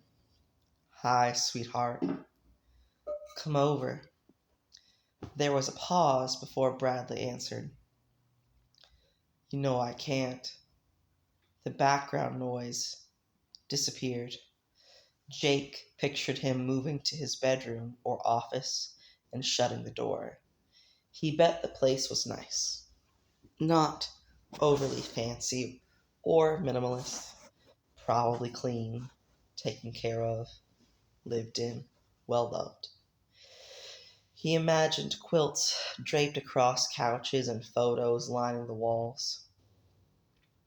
His stomach twisted, wishing his photo could be right there on a frame in Bradley's desk. Oh my god, that's so romantic. That's so sweet and wholesome. I just love them so much. Okay. Jake sighed. It was the same conversation over and over again, and his headache returned in full force. He rubbed at his temple and said, They might take me off the case. Mentioned reassignment. They can't do that. They can. I'll be replaced by a younger, perkier model, I'm sure. They'll never be you, Bradley said immediately. Jake smiled. I know. We'll figure it out. I know, he repeated.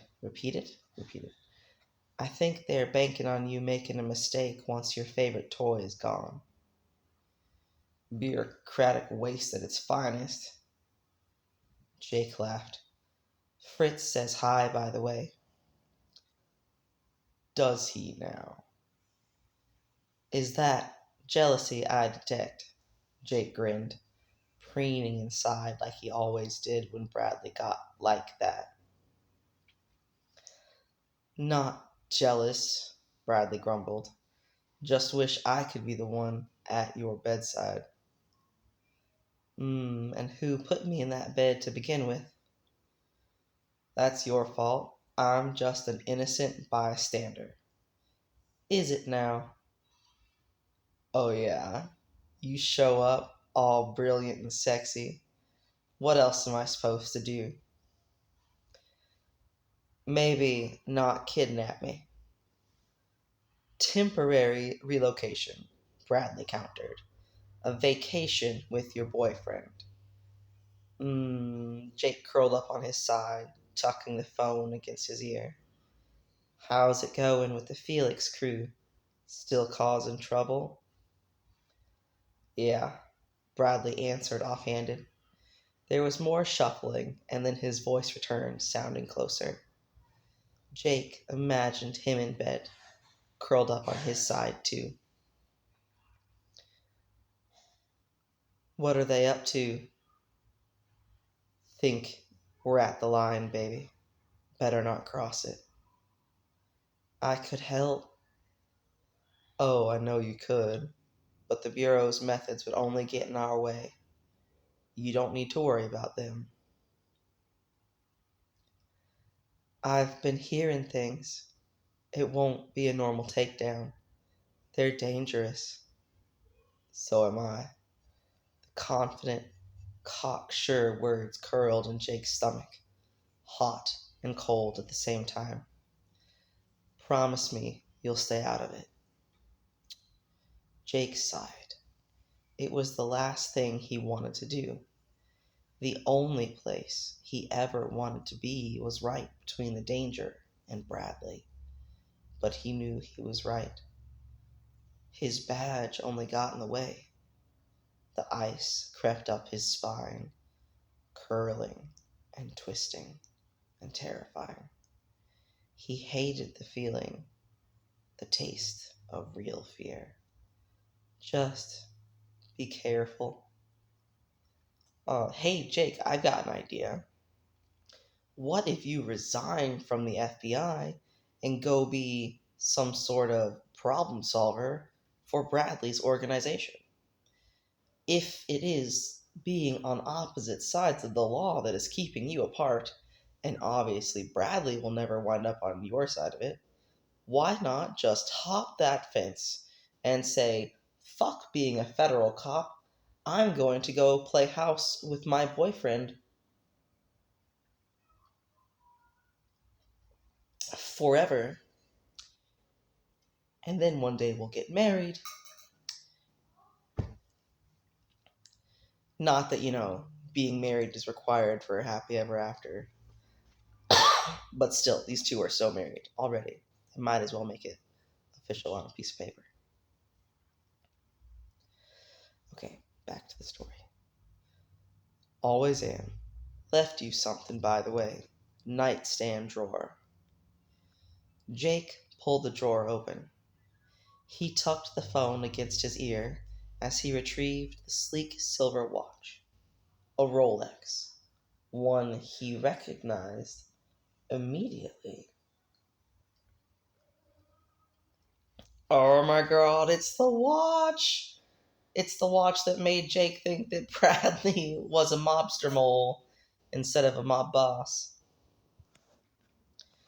It was an insane... Oh, okay, the damn thing had to be worth a career's salary at least. He stroked a thumb over the shiny face and couldn't identify the feeling in his chest. There was warmth and a mix of amusement and annoyance at being seen through so damn clearly, but also a lashing pain he refused to look at too closely. He didn't mind being branded. He minded it being temporary. Jake, Bradley said softly, turn it over. He flipped it in his hand.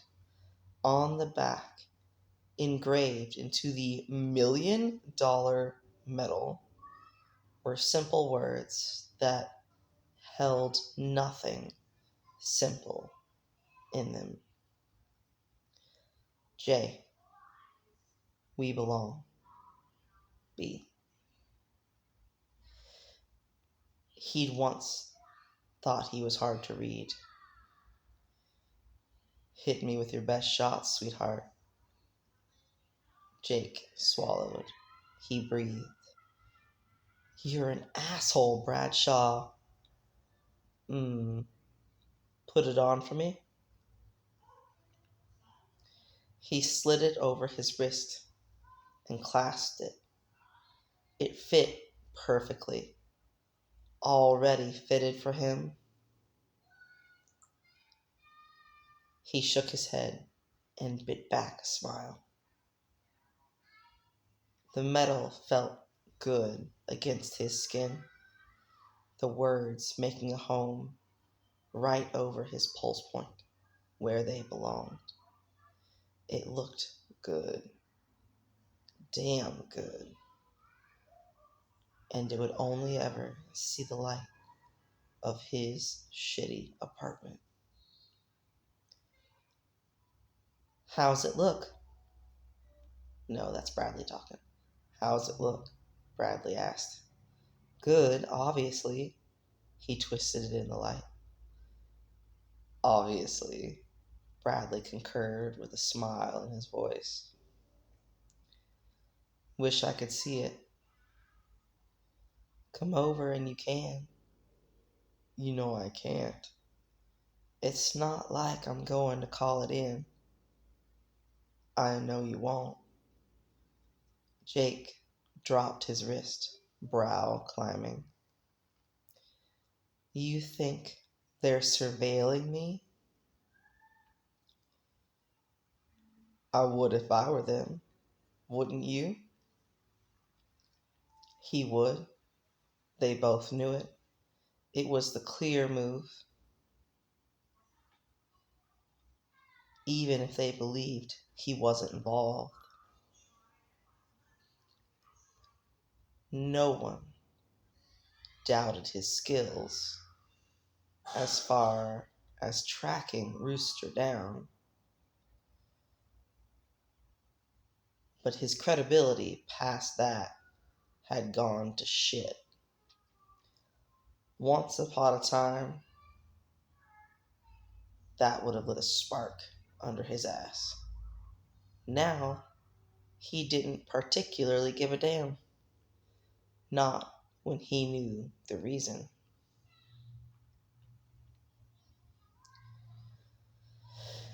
He idly stroked a finger over the watch.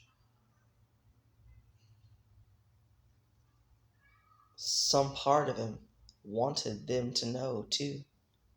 To see their faces when they understood how deep it truly went. How far Rooster would go for him. Their mistake was a failure of imagination. Their mistake was discounting just how damn far Jake would go for Bradley. He wanted to rip them to shreds for the audacity. Oh, you know what? Did y'all ever watch the show White Collar? Because I'm imagining the framework, because people ship Neil and, oh my god, what was his name?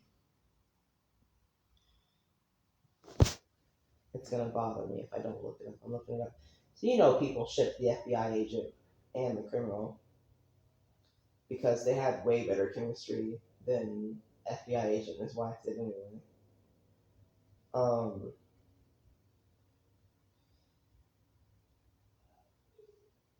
So now I'm picturing like a white collar, specific white collar, like framework for this. White Collar is an American police procedural television series starring Who Cares as FBI Special Agent Peter Burke and Matt Bomer, cute as fuck by the way, as Neil Caffrey, a highly intelligent, charming, and multi-talented con artist, forger, and thief, working as both Burke's criminal informant and an FBI consultant. Oh wow, it got up to 6 seasons. I did not watch all of those, obviously. Anyway, back to Jake and Rooster. He wanted to rip them to shreds for the audacity. He hopped out of bed and checked the lamp for a wire before shoving a pile of books out of the way to check the clock. There's no bugs in your place. I checked, Bradley said, on the same page as always. My guess is video surveillance on the entry points. His voice grew amused. Maybe the classic fake repair van down the street. Funny, Jake drawled as he tucked the blind down and looked outside. The street was empty, apart from a few parked cars. In the background, he could hear a knock, followed by, "Rooster, we gotta move on Felix now. Jimmy won't stay put for long." Jimmy. They were going after the head of the Felixes. His stomach twisted as he waited for what was coming. "I gotta go," Bradley said. "It might be a bit before I can call again. Be good." The amusement in the words lacked the spark that appeared when Bradley truly found something funny. It was clear he was going for confidence, trying to assuage any concerns. But Jake recognized the tone in his voice. For the first time Jake had ever heard when talking about business, he sounded worried. Jake stared at the badge on his desk. Its weight had grown heavier each day. For the first time, he hated the fucking thing. Right before Bradley hung up, Jake got his voice to work. "Bradley." He could hear his breathing, knew he had his attention. "You give 'em hell." "Always do." He paused. "Jake, another nice movie callback." "We'll talk later," Jake interrupted carefully before Bradley could say the 3 words he didn't want to hear in that moment. 3 words that would have confirmed his worst fears. Later, Bradley confirmed. The line clicked. And that's a section break. Okay, welcome back to Bedtime Stories. This is a very special edition. I am in a parking lot, shady spot, windows down, chilling in my car, just had a nap, still feeling a little dozy from waking up, but it was real nice and peaceful. In case you're wondering where I live, because it's February and like almost 80 degrees, that would be Florida in the United States, which is why I am able to do that. But I am parked next to a body of water with a sign that says something like, "Watch out for alligators." So, just, there is that. I am inside the car. Where were we? When I left off on part 4, which, by the way, I have been dying to find out what happens ever since I had to stop the last recording. When we left off, Bradley was just going to do some ass kicking, and Jake had concerns. So, the line clicked. Section break. Jake tossed and turned for most of the night, unable to sleep. He drifted in and out of consciousness, plagued only by nightmares of a knock on his door, or worse, total silence, forever. Oh, that is like the worst part of being in a non-official relationship with someone, especially a queer one, where people are not expecting you to be on the list of, notify in case of health issues people. Just like not knowing what happened. That very image haunted him when suddenly The ice was replaced by warmth wrapping around him and a familiar rasp. Jake. He didn't want the new dream to end, afraid of what reality would bring. Jake, Bradley said again. He blinked awake, the dark room slowly coming into view. Rain pattered against the window, but the warmth was real. Jake, it's me. Jake turned. In the low lamplight, Bradley looked tired. Exhausted, more like. Jake sat up, rubbing at his eyes. You shouldn't be here. I know. Bradley smiled, small and sad.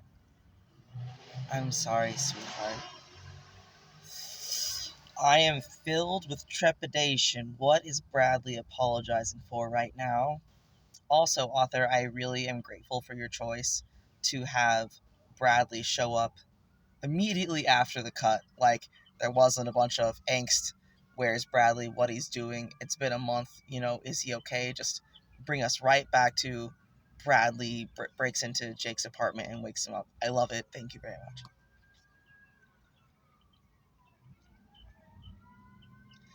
Ice filled his stomach. He registered the rest of it.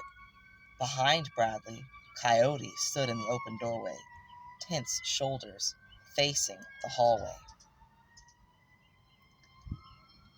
Oh no, it reloaded. I accidentally tapped reload and it lost my spot on the page. That's bullshit. Okay, I'm gonna hit pause so you don't have to just listen to me fussing the whole time. Okay, found my spot.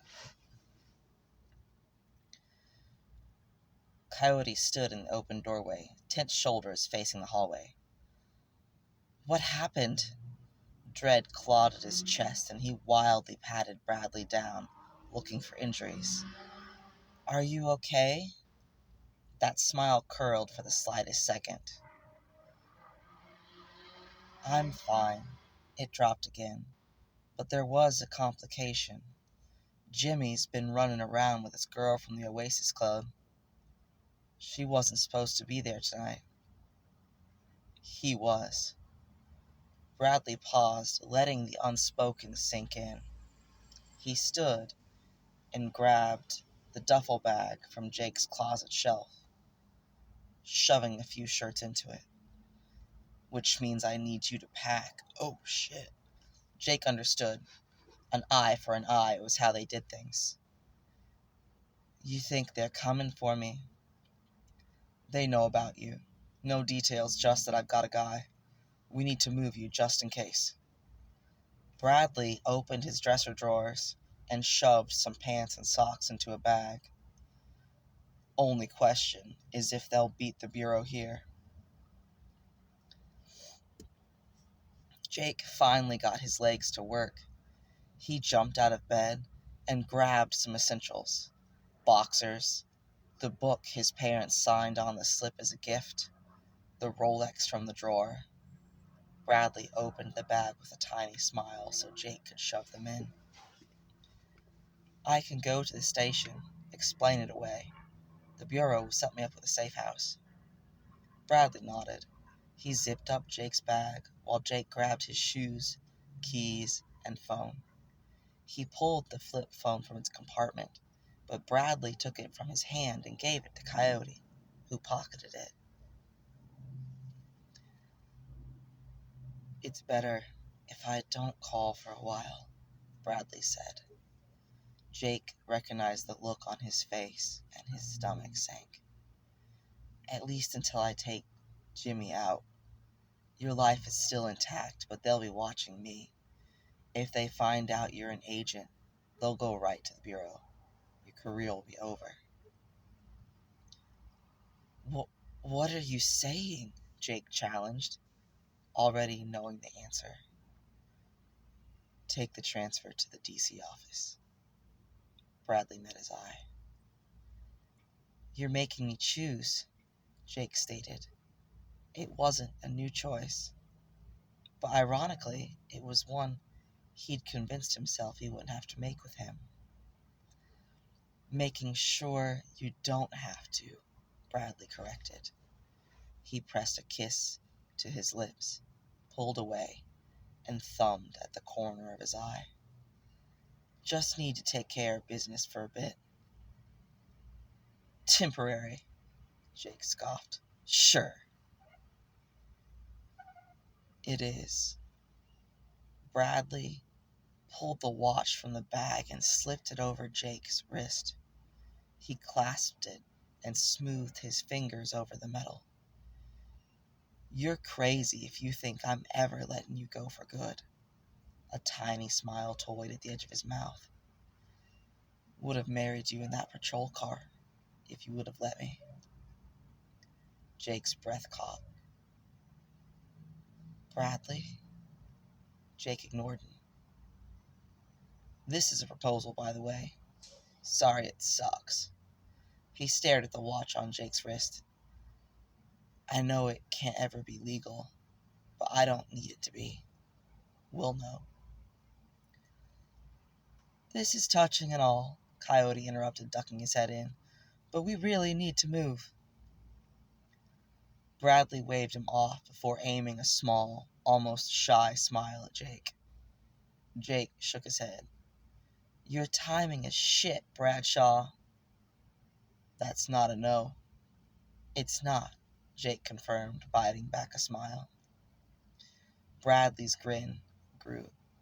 He tugged the ring he always wore on his right hand off and slid it onto Jake's ring finger. It was my dad's. Wear it at home. Promise me. Jake stared at the simple ring, the old metal recently polished. Well-loved. So Bradley. It sat nicely on his finger, right at home. He slid the one he wore off. It wasn't anything fancy, just something he'd bought himself as a gift after his first bureau paycheck. He took Bradley's hand and carefully slid it over his knuckle. I'll get you a better one later. Bradley stared at it and shook his head. It's perfect. Time's ticking, fellas, Coyote called. Bradley shouted back. Now is the forever hold your peace part, man. Yeah, you're both insane. Let's go. Coyote checked his phone. Phoenix just landed with Ice and Mav. They're on their way home. Bradley sighed before turning back to him.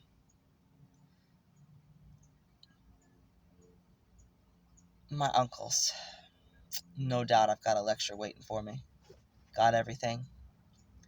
Jake grabbed his badge off the table with one hand and took Bradley's with the other.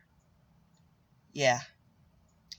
As they followed Coyote to the front door, he tried to imagine letting go of one.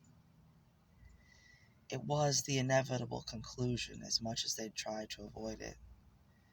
He toyed with the idea of dropping the hand wrapped around his.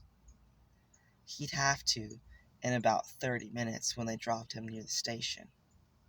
A hand that carried a secret commitment no one else would ever understand. He twisted the badge in his other hand.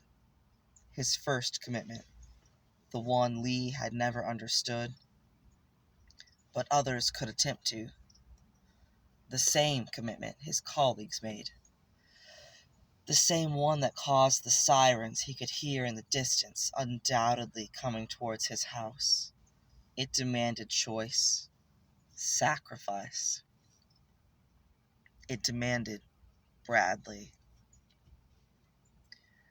In the end, it was easier than he'd imagined. He stopped in the kitchen. Bradley paused with him, confusion on his face. Jake? Jake set the badge on the counter. Let's go. Bradley studied him for a long moment. You sure? Positive. Bradley bit back a smile. Fuck, you're gonna have to marry me now, sweetheart. Thought I just did. Bradley let the grin blossom as he kissed the ring on Jake's finger. I'm gonna legal paper the shit out of you. And you always say I'm the romantic one. Bradley laughed. As they walked out the door, Jake pulled out his phone, opened his texts, and typed a simple message. To Fritz and Simpson. From Jake. I quit. His phone buzzed as a new text came through in a separate thread outside the group chat. From Fritz. Good luck. Tell the not mystery I say hi. Bradley held the SUV door open for him. He climbed in after Jake, slammed it shut, and Coyote hit the gas. A few blocks away, they passed bureau cars zooming down the street. Oh, excuse me. His phone buzzed. From Simpson. Why do I already know this is going to be years of paperwork for me? I hope he's worth it. Make sure you make it hard for the DA to prosecute. Jake smiled and texted back. You know how these cases are. Real pain in the ass. He closed the thread and tossed his phone out the window.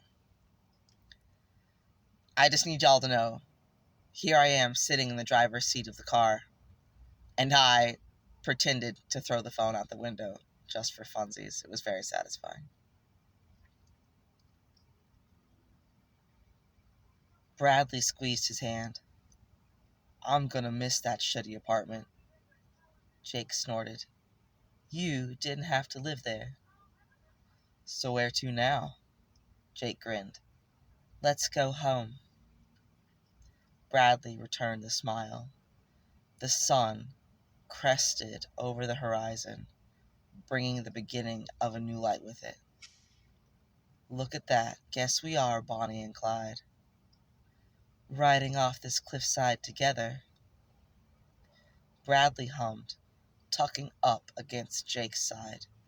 He rested his head on his shoulder and said, looking forward to hearing your take on what to do with the Felix situation. About that, I already had a couple of ideas.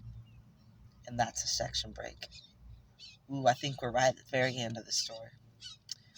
A year later, the Texas heat was stifling, but the open plains left room for a breeze to cool Jake's overheated skin. Sweat pooled at his collarbone that he itched to wipe off, but his hands were already occupied. One with a bouquet Bradley had insisted on bringing. Oh, excuse me. That one took me by surprise. It was like a hiccup and a burp at the same time. It was really weird. One with a bouquet Bradley had insisted on bringing. One with a hand sporting a metal band. You must be the infamous Bradley. Cheryl Seresin raised a golden brow as she cocked her head. Pleased to meet you, ma'am. Bradley took her hand and squeezed it, gently, with that signature, roguish Bradshaw grin firmly on his face. His mom damn near melted, just like Jake knew she would. Elliot Seresin was a harder nut to crack. He stood to the side, the vision of Jake's future.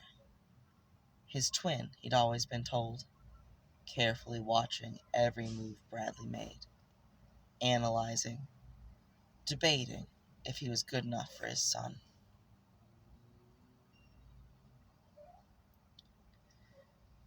Bradley turned to him and shook his hand. Sir? His grip must have been strong, steady, because Elliot hummed in the tiniest bit of approval. And what is it you do again, Bradley? Jake almost snorted at two ranchers from Texas, giving the Rooster the third degree. The Bureau had missed the mark, not recruiting every Seresin they could get their hands on. I own a repair shop, sir. Elliot's green eyes darted to the Rolex on Jake's wrist before moving to the black SUV parked in the gravel. Ride. Jake snickered. Bradley darted a sideways glare toward him. And then Elliot Seresin's eyes drifted to him, and any laughter fell off his lips. Your previous DC something or other called Kane sounded like a real prick. Was asking a bunch of questions about your new husband and the money you sent us. What did you tell them? I told them exactly where they could shove it, Elliot answered, like it was obvious. He glanced between them, expression stony. Do we need to be worried? I told you. It's better if you don't ask questions. Elliot hummed. You're happy? As a pig in mud. Bradley gave him another unimpressed look, but Jake merely grinned. His father nodded, hard lines of his face softening slightly. Beside him, his mom smiled. Well, come on in then. Make sure you take your shoes off. Don't care how important you are. Our house, our rules. Bradley bit back a grin. Yes, sir. A little section break. That night, Jake turned the bathroom light off and crawled into bed next to Bradley, who returned the football cards to their place on the nightstand in favor of opening an arm for Jake to curl up in. The fan whirled overhead, spinning mostly hot air around the old, tiny farmhouse room. Outside, the cicadas chirped. There was still a feeling of home to the sound, enough to make him relax with a sigh. Phoenix texted earlier, Bradley murmured, rubbing his upper arm. So did Mav. He wants a video of you in the chicken coop. She demanded baby pics. If she wants to embarrass me, she's gonna be sorely disappointed. I was cute as hell. She said, quote, I need proof Bagman didn't come out of the womb a full-grown asshole, end quote. Rude. That's family, Bradley answered with a little smile. Yeah, it is. I love found family so much. Bradley tucked him in closer and rasped, Your dad's scary as hell. Jake snorted, aiming a grin up at his ridiculous husband. All right, Rooster. Can't believe that's what you're scared of. That's different. He's your dad. Don't know what you expected. He produced me after all. You're right. I should have known better. Jake nuzzled into his chest and smirked. Honestly, he's probably just mad you never asked for their blessing. No way to smooth over a, hey, it's me, I'm married and left the Bureau, and it's best if you don't ask any questions ever call. Bradley went rigid under him. Fuck. Jake grinned and pressed a kiss to his t-shirt. Guess you've got some ass kissing to do, Bradshaw. Bradley groaned.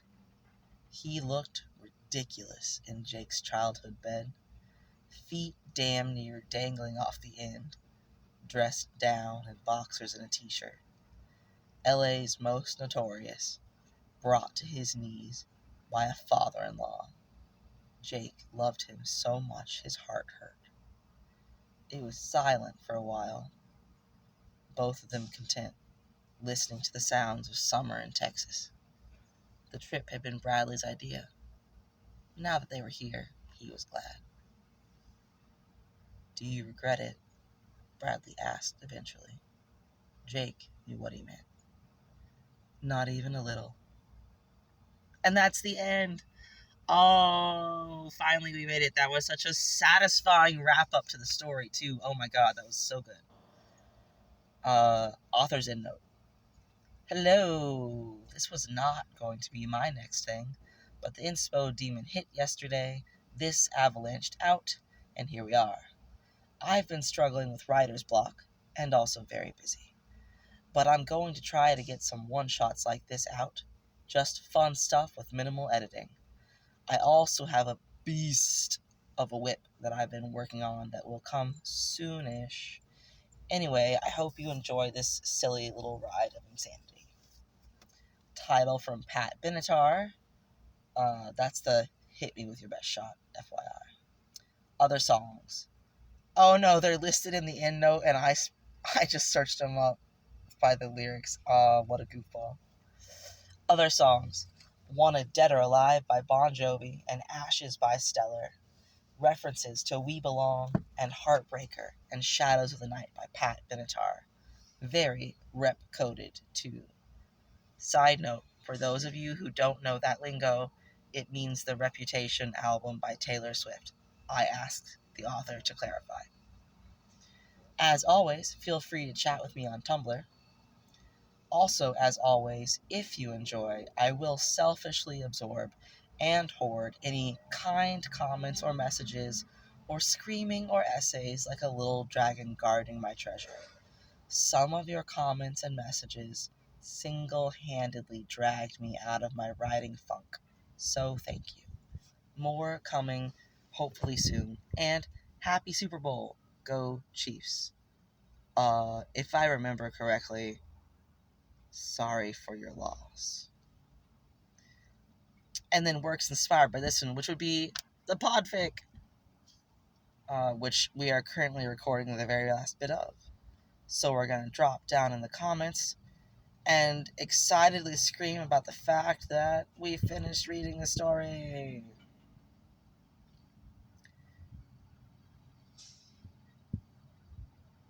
We've got the headphones emoji, the microphone emoji. We've got the, what do I usually do next? Oh yeah, the sunglasses cool guy. Yeah, just chilling. It's the vibes, And the blue heart and a sparkle. And we're gonna do some celebratory popper, like noise popper thingies, whatever those are called.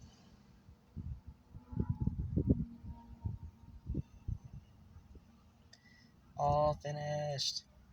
Okay, well, thanks y'all for tuning into this episode of Bedtime Stories. I really hope you enjoyed it as much as I enjoyed reading it. And if you have a vote for the next fic I should read in the Hangster ship, drop a note in the comments on the Podfic or on the replies to the Tumblr post if you're on Tumblr. And I hope to be back with another fic real soon.